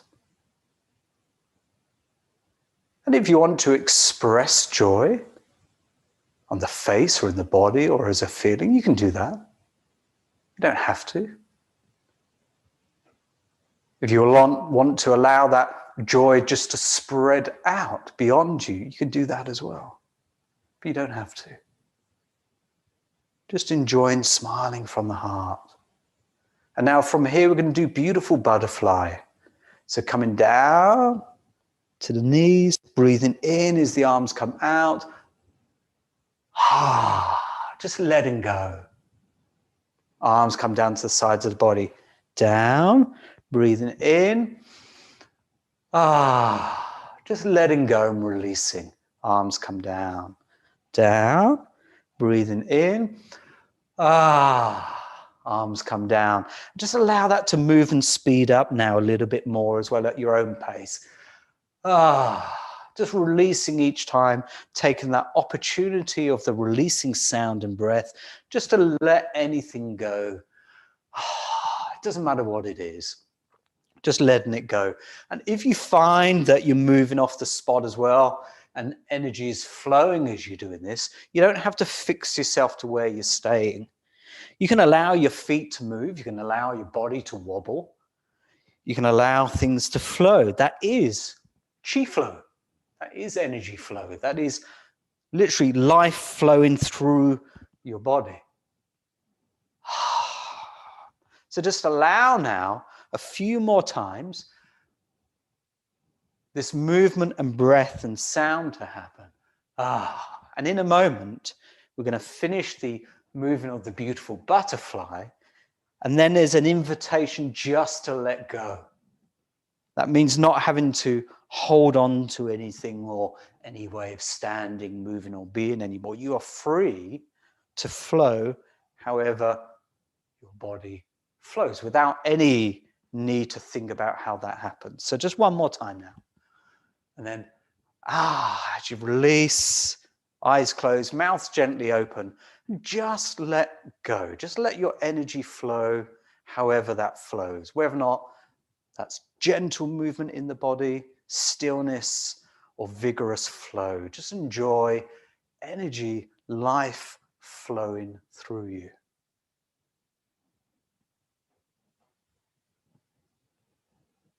And in this process of chi flow, tensions are released. Things are cleared in the body. This is where the body systems are able to remedy itself in energy flowing. So just enjoy that energy flow. You don't have to bring any meaning to it or anything else, just enjoying energy flowing.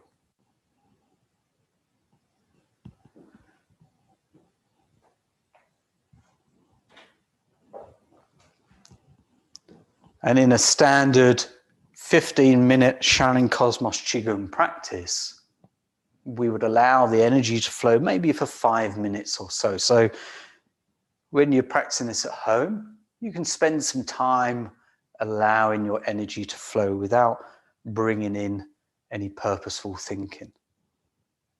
Any thoughts that think themselves, just let them do what they do. The cortex is just going to be working in the background anyway, just as your other systems are. But we don't have to stop them doing what they do. Just allow them to do what they do. At the same time, just allowing yourself to enjoy energy flowing.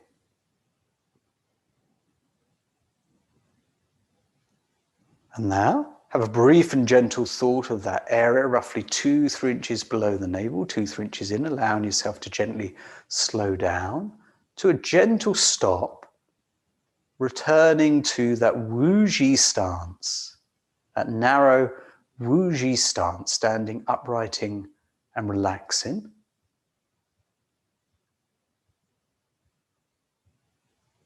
Return back to where we began. But now things are different. Body's different, mind's different, energy different. And now just enjoying stillnessing. And as an invitation, if you have a particular health issue or complaint, just visualize being free from that. What that would be like, just to be free from that thing. If you're experiencing a challenge or difficulty in your life right now, just bring to mind or feeling or imagine being free of that,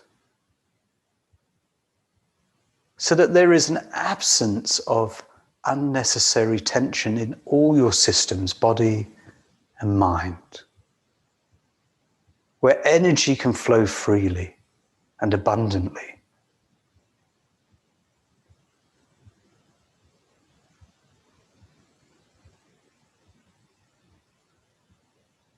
So you can both enjoy life with health, vitality, and happiness. And then have a brief and gentle thought of the air of the dantian again, the air roughly 2-3 inches below the navel. Rub your palms together, dab the eyes, massage around the face and the head, and then have a wander around the room.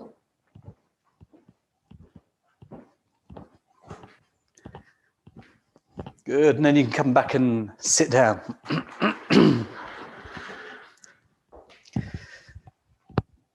So I love teaching Qigong. It's such a pleasure to be able to bring Qigong to the world. We're all so lucky, every one of us teachers that have either by design or stumbled into Qigong and then ended up teaching it is very blessed. To be able to pass on something to others where it brings about this much benefit for relatively very little. As in, we don't really do much in Qigong, do we? We stand, we relax, we smile, we let our energy flow, and we enjoy life flowing through us. That's it. You know, it keeps it really easy and keeps it really simple. But it's such a pleasure teaching this. And as Jeremy said, there's a connection between all the ways that Qigong is taught. We may have different techniques, we may have different approaches, but there's one Qi. Yeah, there's one Qi, and that one Qi is that we're working on energy for you, as in you're working on your energy, we're sharing with you ways of working with that energy to increase your health, vitality, and happiness as well. So it doesn't matter what techniques that you use, whatever works for you, whatever you warm to, whoever you warm to, there's going to be a lot of teachers that come through OneQi, and hopefully more and more people, more and more teachers and more students will use this as a platform to discover Qigong and use Qigong as a way to help them with whatever it is that they need in their everyday life. So please do use this resource. If one teacher's not what you are looking for, try another teacher and then come back to the other teacher another time. Because what we find is that at different times in our life, we need different things, hear different things, and are ready to accept different things as well. So keep coming back, use this as your resource, as your platform, and we will be back with the other teachers again and again to share our passion for Qigong. So thanks very much for joining Barry and myself. Fully Alive is who we are, not to be mixed up with the pop group or the design place. But if you look up shaolin-training.com, you will find Fully Alive. But on Facebook, we are Fully Alive, or Fully-Alive Arts, I think. But otherwise, you can get in touch, info@fullyalive.co, no UK or .com on that, or through OneQi, and you will find us somehow, somewhere. Normally people, Barry and I laugh about this because we don't really market or advertise. People, like the rest of the teachers, often people gravitate towards you at the right time. And so, yeah, I'm not quite sure the best place to point you towards, but that's there's a few places probably to find us anyway. So yeah, enjoy the rest of these sessions. Thank you very much indeed, Jeremy. Thank you, Nicola, for sharing as well. I'll be catching up on the other videos later on, and pass over to Jeremy. Lovely. Oh, Barry, thank you so much for that. Sorry, Barry, and then Tim, in that order. Thank you very much for your session. That was lovely. It's been really nice to experience that as well. Again, yeah, you know, that similarity is there. And I shall say thank you to you. And I know that you guys have to move along. So thank you very much for all of your work. And we'll catch up with you. And as Tim was saying, the website OneQi is definitely a great way to connect with us. And so we'll wave those guys goodbye. Thank you very much. I really enjoyed that, Barry and Tim. Thank you. Fantastic. Okay, so now then, hopefully I am, as they say, in control. I'm just going to change the view, so the recording, speaker view. Yeah. Sorry, usual technical set of issues going on, but I think I'm working that headset, and yeah, that's it. Okay, very good. So a little about me. I'm going to stay as your audience. Oh, that's very kind of you. Thank you very much. Audience one, and hopefully you've got a lot more on YouTube as well. It's just yeah, slightly odd because, as you say, Nicola, it is you know, with your peers, as it were, having somebody sort of watching you, judging you. However, okay, so who am I? I'm sort of a hybrid of friendly presence, not judgment. Very good. Okay, well that case feels much better. Okay, so I'm just going to adjust my camera slightly, get it right for this room. Who am I? I'm kind of a hybrid of various different Qigong systems, as I think probably all of the teachers are today.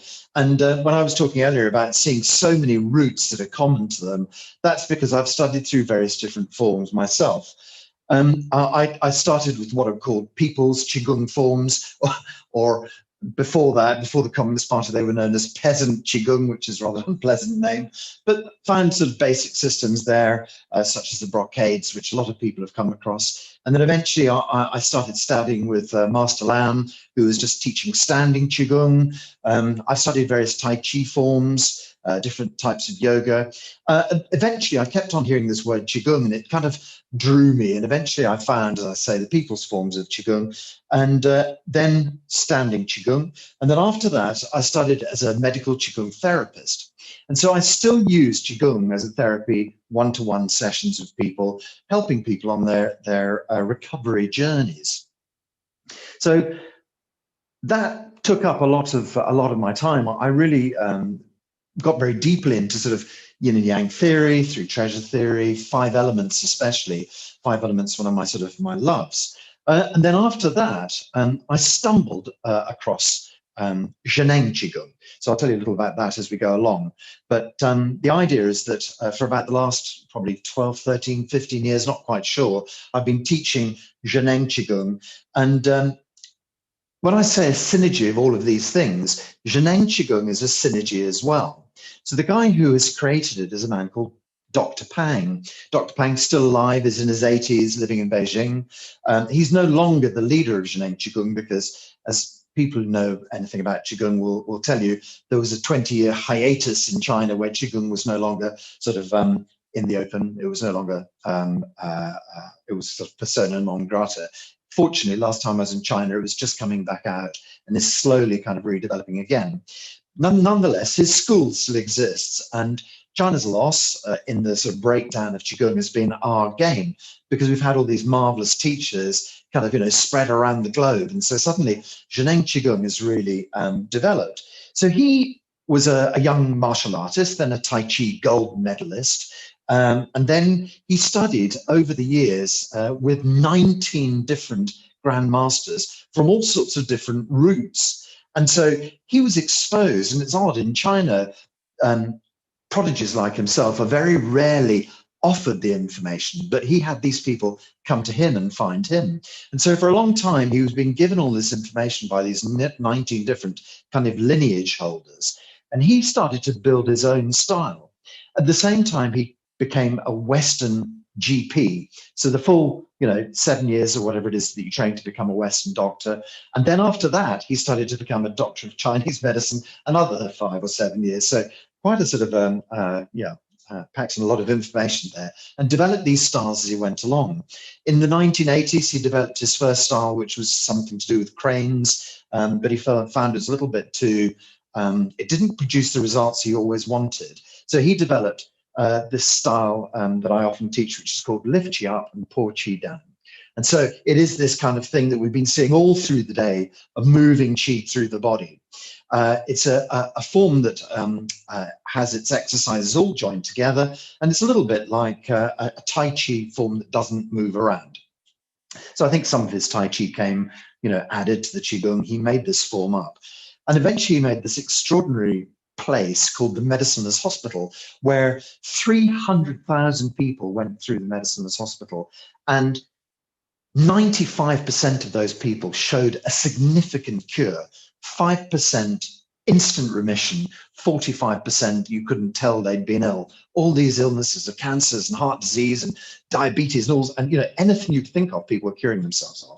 So we kind of are I say we, earlier on in the day you met John, who is also from the Three Monkeys School. We teach people to become teachers, but in my own personal practice in Bath, I use those forms to help people heal themselves. And on an individual basis or on a kind of longer basis. So, or on a class basis, should I say. So the question is, what are these forms about? And especially OneQi. So we kind of figured that, OneQi was a space that had to be birthed, that there were so many Qigong teachers around the UK, so much information, and it's been a historical kind of thing throughout Qigong that people have learned and built up these incredible skills, and then they died, and all the skills kind of go with them. And so we thought, there must be a place where we can open up Qigong to a wider audience, let people know the extraordinary things that can be achieved just by working with your own body, and hopefully help things like the National Health Service to improve, help our young people to get an education early. So OneQi is a kind of a place for Qigong to find a home where we can give this information out, where you can learn more about it, where you can find a teacher, we can find new students, we can connect ourselves together. You get to look at people. And so we thought our first talk, which today has been about, was the idea of what can we do when we hit this kind of January slump? How can we help ourselves? So I had to think about that, and I was thinking, okay, theory, how does that work for 5 elements? At this time of the year, it means that your kidneys are under a lot of pressure.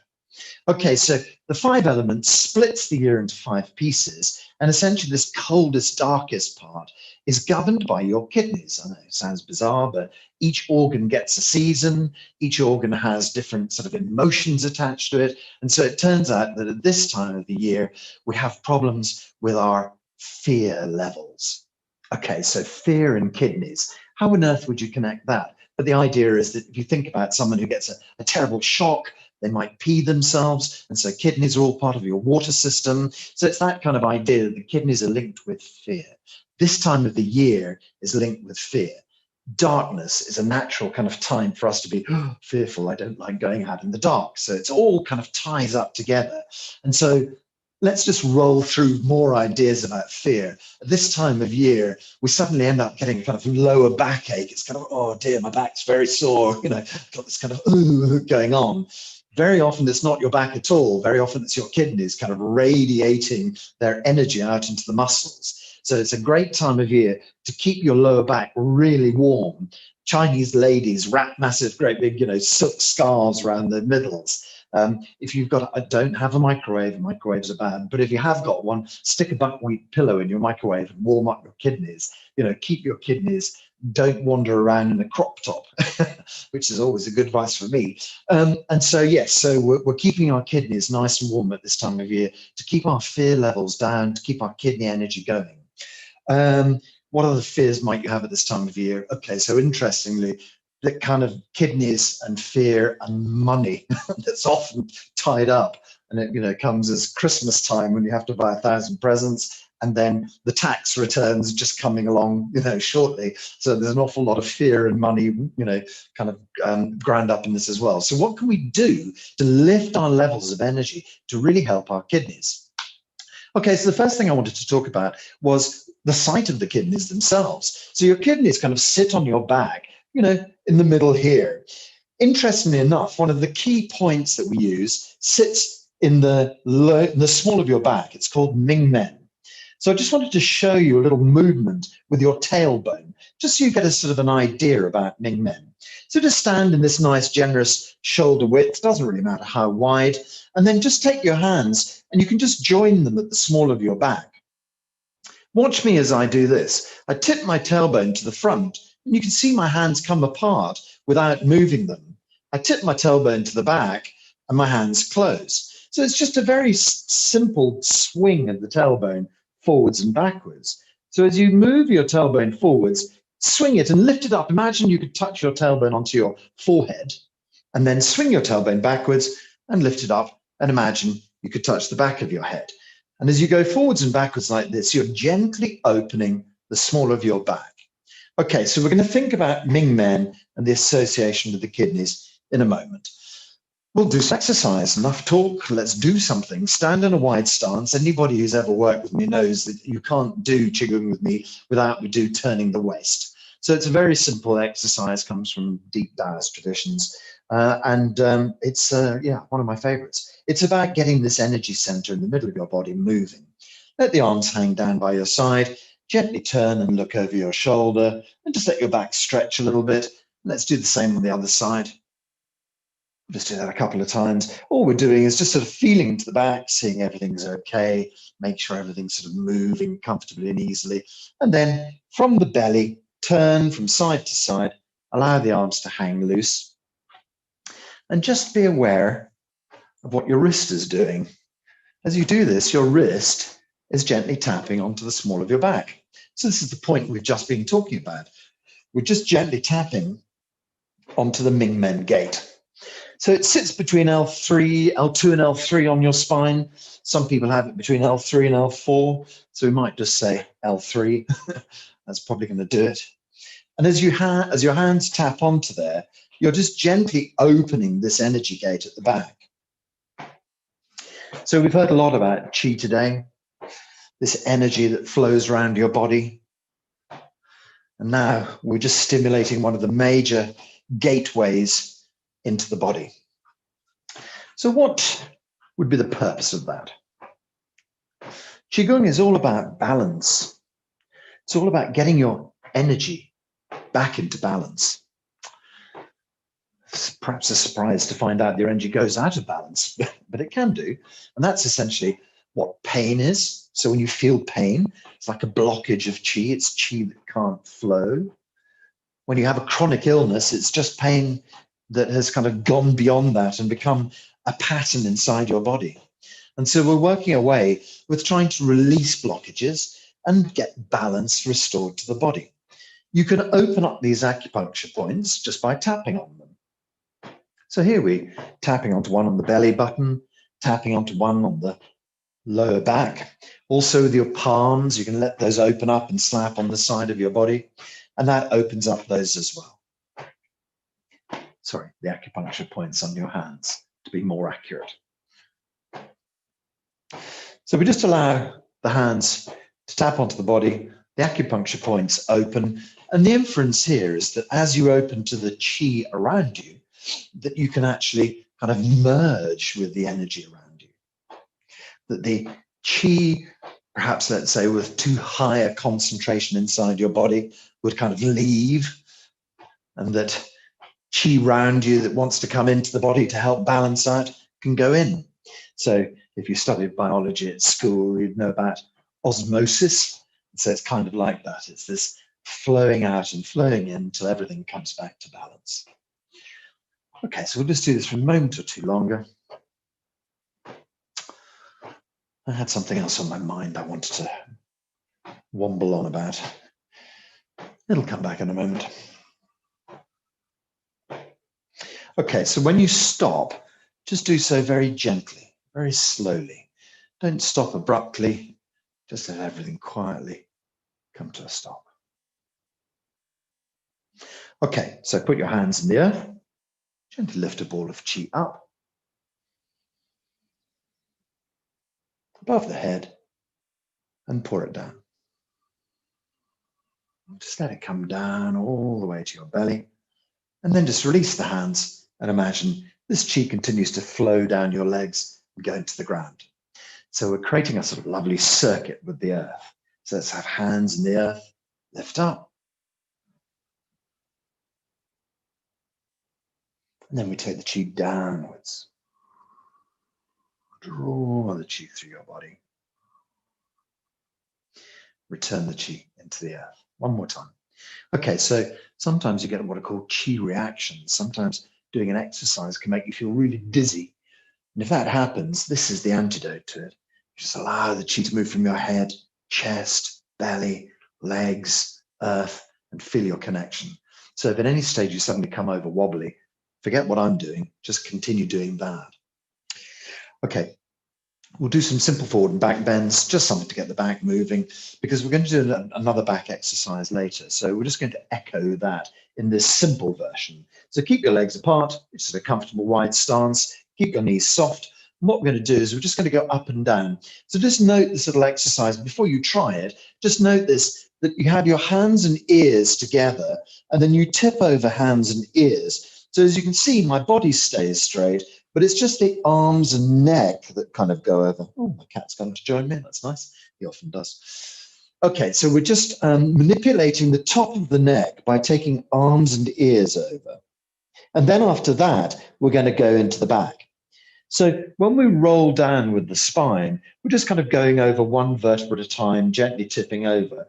You have to very carefully judge how far your back will take you.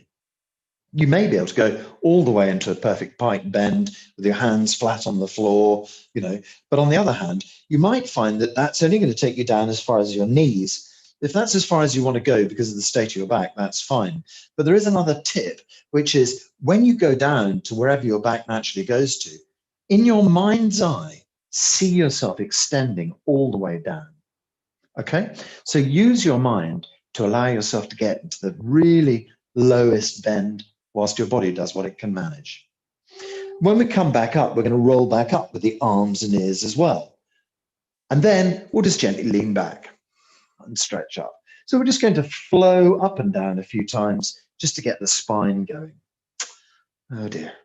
I think my cat's decided he wants to go out. Hold on a second. See, yeah, when you do Qigong, you can't govern for real life, can you? It's just the way it is. Okay, so knees bend. Draw the hands up, and we'll just put them up beside the ears. Let's try this first part. Just tip over, ears and arms. When the arms get parallel to the floor, just roll into your upper back, roll into your middle back, and gently roll into your lower back. And just let the body relax to wherever you can naturally go to. Let's come back up again. Roll the spine up vertebra by vertebra, about halfway up your back, arms and ears joined together, and you gently draw the hands up. Bring yourself up to the top. And then just let your knees and hips go forward, and you can just lean back a little bit. So only as far as feels safe. Stretch up. And let's curl over again. Arms and ears coordinated, so the top of the neck bends. And when your arms are parallel to the floor, then you can go into the upper back. Roll gently into the middle back. And roll slowly down to the lower back. Okay, let's come back up again. Roll up. Join arms and ears together, coordinate them as they come up. So we're just trying to loosen our spine. Stretch up and roll down. So we'll just do 2 or 3 more of these just to kind of condition the spine for the exercise that we're going to do a little bit later. So it's quite a strong exercise, the other one I've chosen. Then I'll give you all the careful warnings about it as we go through it. I've probably chosen it because it's one of my personal bête noirs. Been working with it for years, and I'm beginning to love it these days. Okay, so gently roll up and down. One more time. Head down to the floor. And then roll back up again.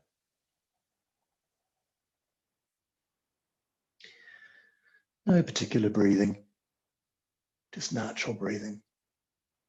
And then hands come over the crown of the head and just pour chi for a moment. Just imagine it's almost like standing in a shower of chi. Then we take our hands down the sides, just drift them down. And then again, we'll go back to gathering chi. Hands in the earth, lift up.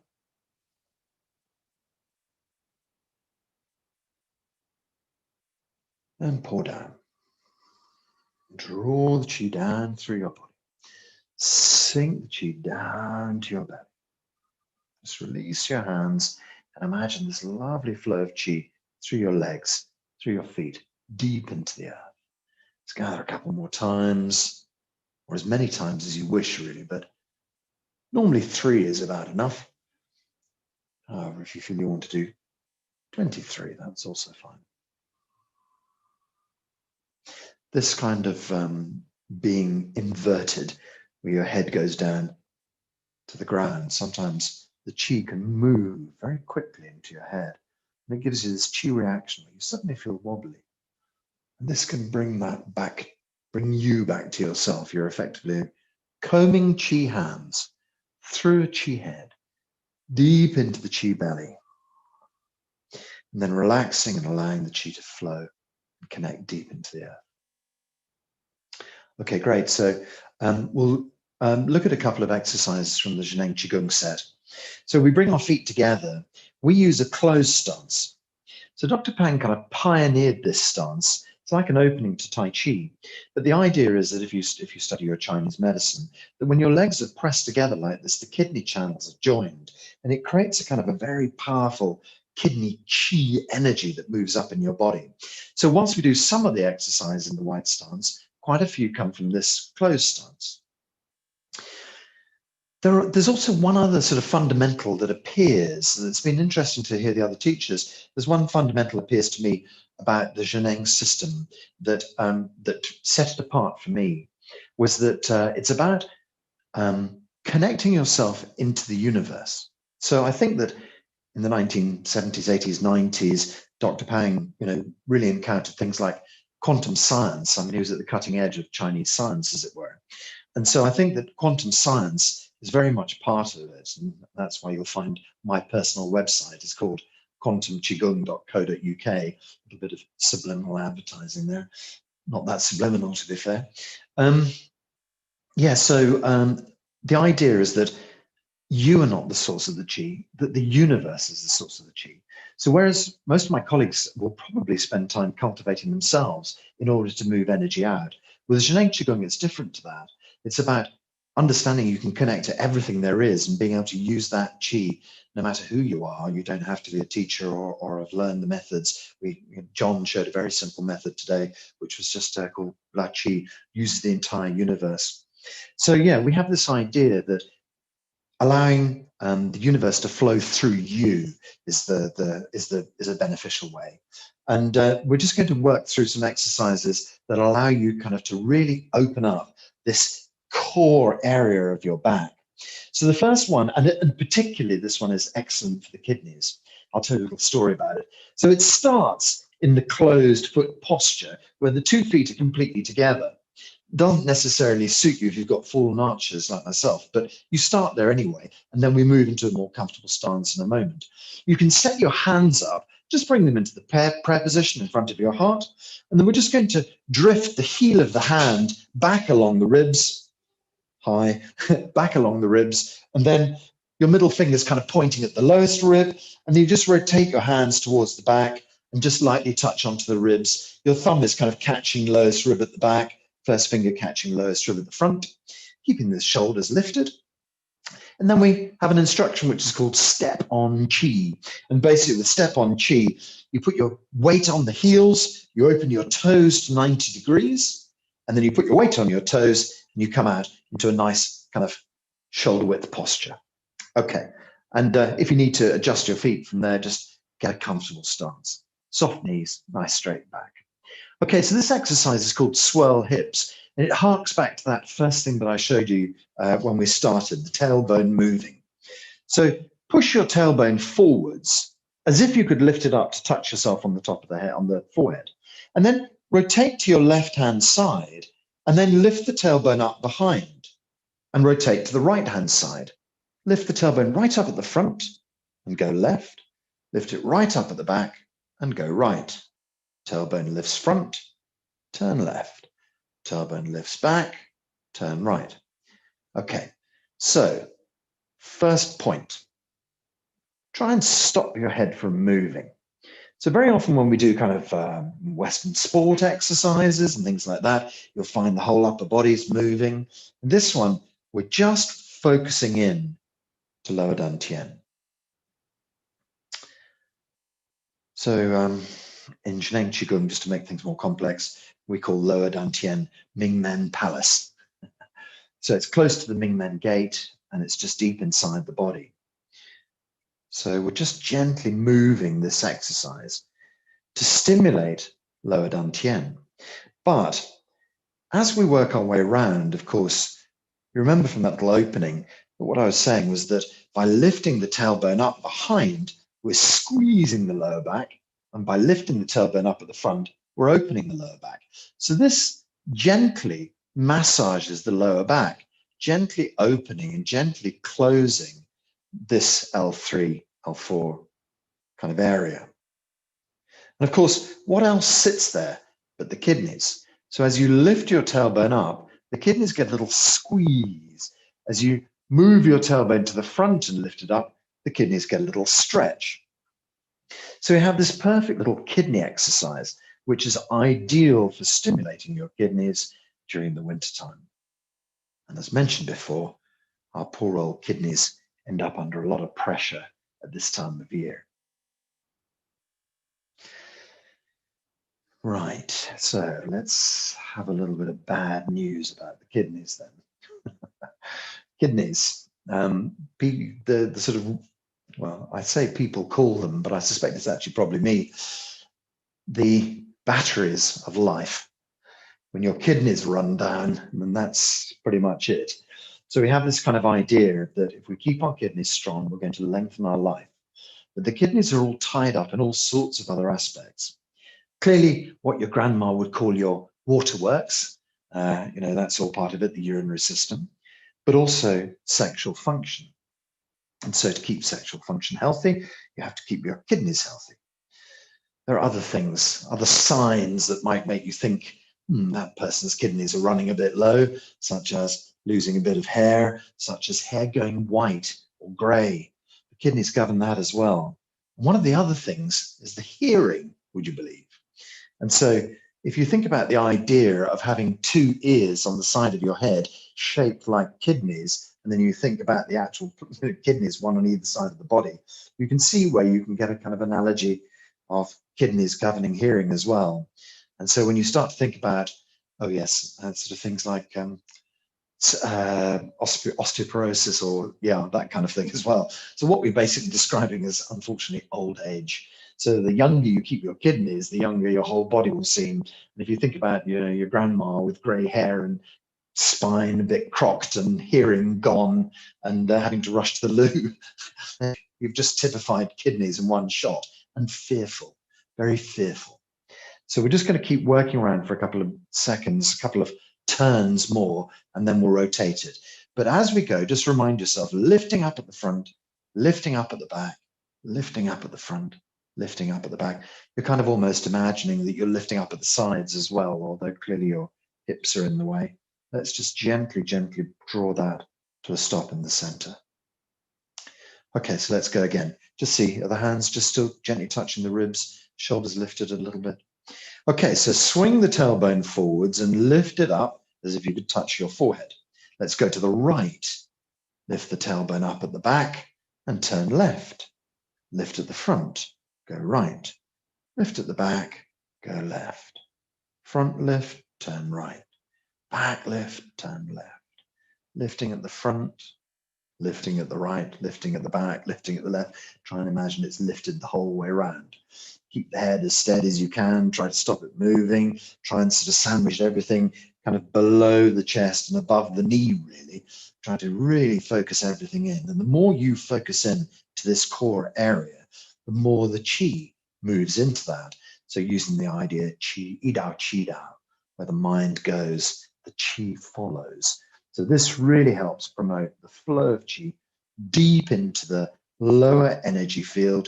And the more you fill lower energy field, the more kidneys are going to benefit from that.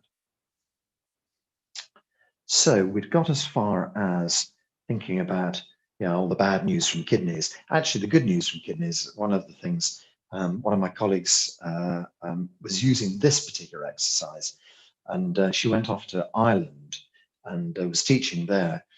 And a couple she met had come on the Qigong course, and they'd been doing their IVF, trying to have a baby for several years and had no luck at all.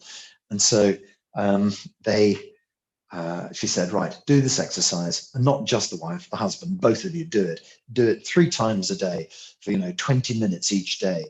And she didn't hear anything back from that, but she went across to teach there the next year, and they turned up at the course with their baby saying, look, we did it for about a month. And so that's it. It's about getting the chi flowing in your kidneys. And I'm just straining the gray matter to try and think. I can't remember, in ancient Chinese text, it's something like the right kidney is for the sexual function and the left kidney for urinary function. Can't remember. All those guys who know will probably be shouting out, but it's something like that, that one governs one and one governs the other. But the point about it is that what you need to do is to look after both your kidneys at this time of year. Okay, so lower back, kidneys live there. We're massaging the lower back. It's nice when we're doing something like this, because often when I'm doing classes, I'm teaching a form or I'm teaching a whole load of, I do 5 classes a week online. So you can have a look on quantumchigung.co.uk and come and join Zoom. But the thing about it is that very often you're just kind of, I'm teaching an entire form. So I don't get a chance to kind of just zone into something like this. It's really nice to have time to do a practice like this. So if you're someone who has picked up a ping from what I've been saying, my goodness, you know, I have to go to the loo all the time. If that suddenly happened to you, then take this as a prescription from me.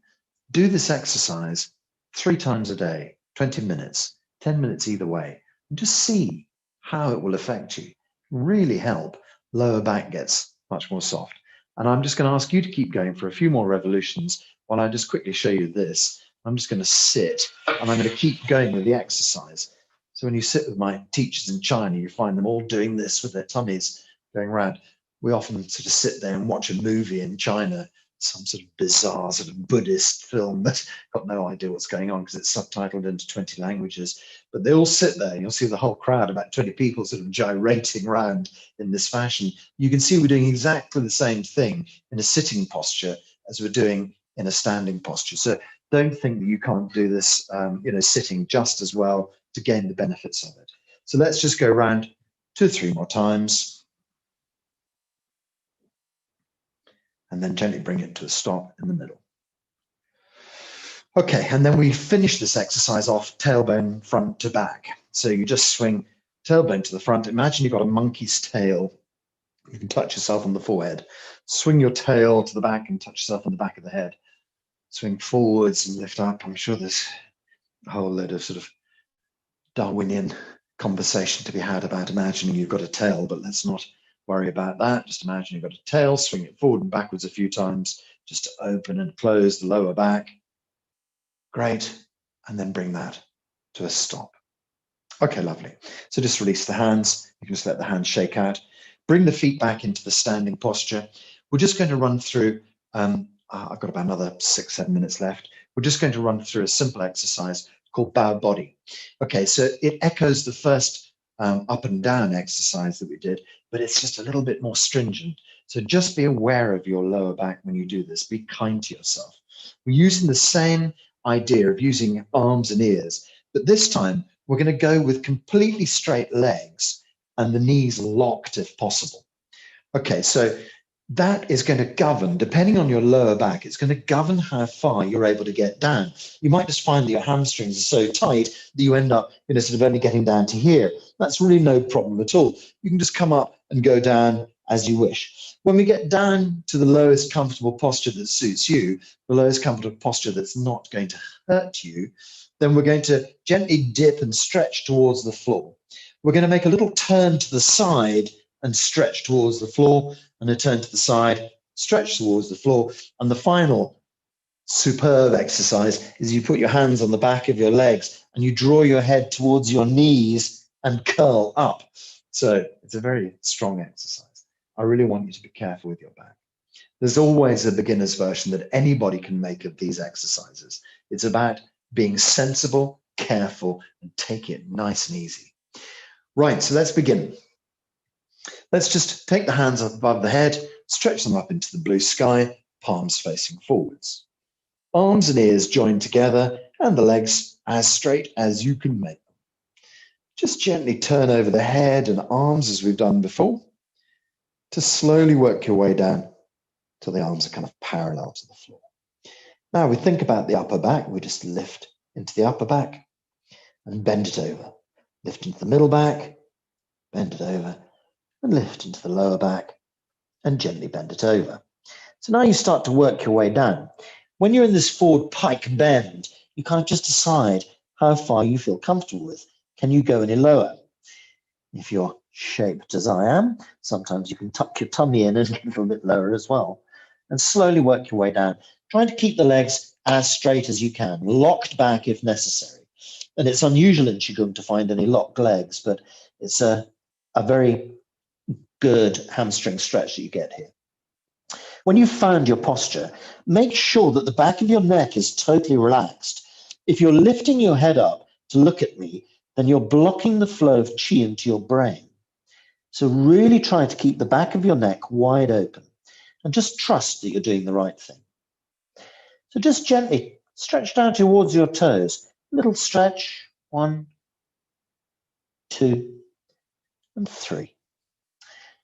Just come up a little bit, a few inches up, so the stress is off your back. Turn to your left-hand side. See if you can go around towards 90 degrees if you can, and then lower yourself a little bit and find a, inverted commas, comfortable position. Let's stretch from the floor. 1, 2, 3. Lift the back up a bit, rotate round to the front, rotate round to the right, sink down. Just relax there for a moment or two. And again, stretching for the floor. 1, 2, and 3. Lift up, rotate front, and eventually just take your hands along the feet towards your Achilles tendon. If you can massage the Achilles, that's great. Gently massage the back of your calves, wherever you can get hold of, and then gently hold there. What we're going to do is draw the head towards the knees and very softly up towards the lap. 1, release, 2, and release, 3. Then let the arms hang down. So you can just use your tailbone to help you stand upright. Imagine lifting your tailbone up into the blue sky behind you, point it upwards, and then push it towards the front and feel the spine building up, vertebra by vertebra. Join your arms and ears together, draw yourself slowly up to full height, and give your body a wave as if you were a bulrush blowing in the breeze. So if you pick up a bit of tension from that back bend, you can just gently wave back and forwards. Okay, so as you can see, it's a strong old exercise, probably one of the most potent that I teach. So we'd be very careful with our lower back. Stretch up again, hands into the blue sky, tip over the head, the arms, the ears, make sure those legs are nice and straight, tip over the rest of the body, slowly working over, curling our way down and relaxing. So you can imagine what this is doing for your kidneys, for your lower back. You can just kind of almost feel them. You can put your hands on your kidneys, give a bit of a rub if you like. Just tap the lower back. So legs straight, arms are hanging down. Let's a little stretch for the floor. 1, 2, and 3. Lift up, rotate to your left-hand side, sink down. Little stretch again. 1, 2, 3, lift up, rotate front, rotate right, sink down, 1, 2, 3, lift up and come round to the front, hands towards the back of the legs. Where can you grab on? Doesn't really matter, but if you can massage calves, thighs, Achilles, whatever's working for you, back of the neck nice and relaxed. Then holding the back of the legs, draw the head towards the knees and curl it to your lap. 1, 2, 3. Let the arms hang down by your sides. Tailbone lifts up behind, tailbone swings to the front, body curls up, head, arms and ears come up as one piece. Draw yourself up to full height, give yourself a bit of a wave back and forwards, just releasing. Good, and then bring the hands over the top of the head. And let your hands down over the top of the head, down the center line of your body. And all the way down to your belly. Middle finger presses belly button. Just relax your hands there for a moment.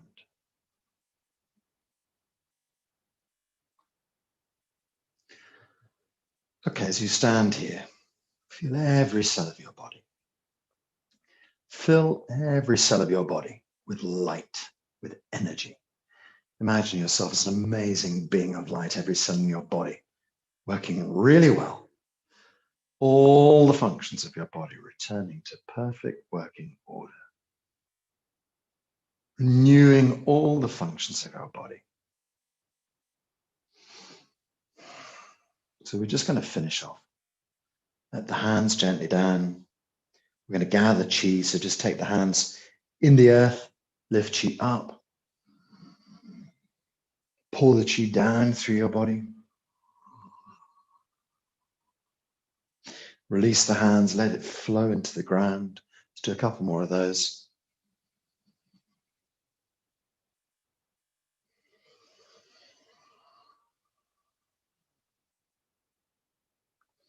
Last one. This time we're going to gather the chi and come down to the belly, and then we'll scoop some chi in a different way. So just draw the hands down, let your middle fingers arrive at the tummy, and then just flare the hands out to the sides, out to the back. Let's gather a beautiful ball of chi and draw it towards the belly. Draw it deep into the belly. Hold it deep inside. This is what we call the Ming-Men Palace. Ming-Men energy field filled with chi. Supporting your whole life function. Supporting your kidneys, but also obviously heart, lungs, spleen, pancreas and liver. All the other minor organs. So let's just gather one more time. Hands at the side, flare out to the side, draw the chi back, deep inside the belly. And relax, hold the chi inside. As you stand here, just imagine yourself standing in your Wei Qi layer. So that's the kind of energetic shield around you. Someone this morning or at the earlier sessions described it, it was Alessandra, described it as this ready Brett glow. So your chi field around you, protecting you, keeps away all those nasty viruses and bacteria, keeps away any energy you no longer require, and you inside, safe, well, all of the functions of your body returning to perfect working order. All of the functions of your body normal. So let's just turn 3 circles around the belly. Just gathers chi in, holds energy inside. And as we go the other way around, it just tells your body, finished. Finished our day of Qigong. Wow. Finished our OneQi project day. Hold all that chi in there. Big smile on your face. Allow your hands to relax down by your side. Definitely give a bit of a shake out. And then in zhenang chigung, we put our hands up and we shout, Hao La. Hao La means everything is good already. Everything is already fixed. So if you fancy putting your hands up and shouting, Hao La, it's a very sort of powerful, exciting thing to do at the end. Gives you kind of a bit of a lift. Well, thank you very much. Oh, look, Clara's come and join us again. That's good to see you, Clara. And yeah, I think I think we're probably done. Then I'm going to have to turn my volume up. Very good. Hello, welcome back. I'm so glad that I caught your set, Jeremy, because we've chatted. Well, I'm so to actually experience that teaching was just so lovely. Thank you. pleasure, absolute pleasure. Really nice and Yes, very nice to be able thank to you present so One much, Chi as Jeremy. well. And I've got an Nicola, idea why staying you're a called the Three Monkeys, hey? Because of all that monkey tail business. I was going to say that position of hanging over, I always refer to as monkey forward bend. So, and then the whole monkey tail bit, you're just taking it to another dimension. There's constant monkey themes running through everything that we do. Yes, we were three once, and one of our colleagues retired. But yes, so we're down to 2 monkeys at the moment. But there's an awful lot of monkey business. No question about that. Definitely monkey tails. I loved it. Yeah. Oh, great. Good. Cool. Thank you. Well, Thank you. I guess that wraps up our One Chi day. Can I just say we did it? We did it! Yay! Thank you everyone for watching and getting involved. The comments coming in, and you know. That's it. I was going to say one of the key things to say to people is, please, will you subscribe? Will you go onto the One Chi website and join us? Yeah. Absolutely. OneQi.org. We will put lots of comments and links on the underneath this when it becomes an evergreen video. At the moment it's still live, this one, so but OneQi.org, OneQi.org. Also, we've got that One Chi on YouTube, where we're going to post these videos on too, because that's what we intended to do originally. But anyway, at least we did go live. Thanks to Chi Time TV, that's okay, for stepping into the breach. No, absolutely. Really glad to actually really it feels like a complete honor that this first one came out live on Chi Time. Hey ho, it's the beginning of something really amazing that we are collaborating with and gathering in and piquing curiosity and tickling Chi, all of us together in our different ways. On our list of 4 things to say, it was to remind people this was the pilot. So that's right, exactly. You certainly piloted it. So thank you both. You were both the techies. So Clara and Jeremy, really well done. We're on our way. The pilot has started and we're moving forward with One Chi. Thank you. I shall leave you both. So thank you so much. Thank you, Nicola. Nicola. Thank you very much. Thank you so much for sharing what you did. Yeah, it's been a thoroughly inspiring day with all these lovely teachers. Thank you, Clara, for all your input too. Really. And I think that probably is goodbye. All right, time to go and have some tea. Indeed. Cool. Thank you so Bye. much.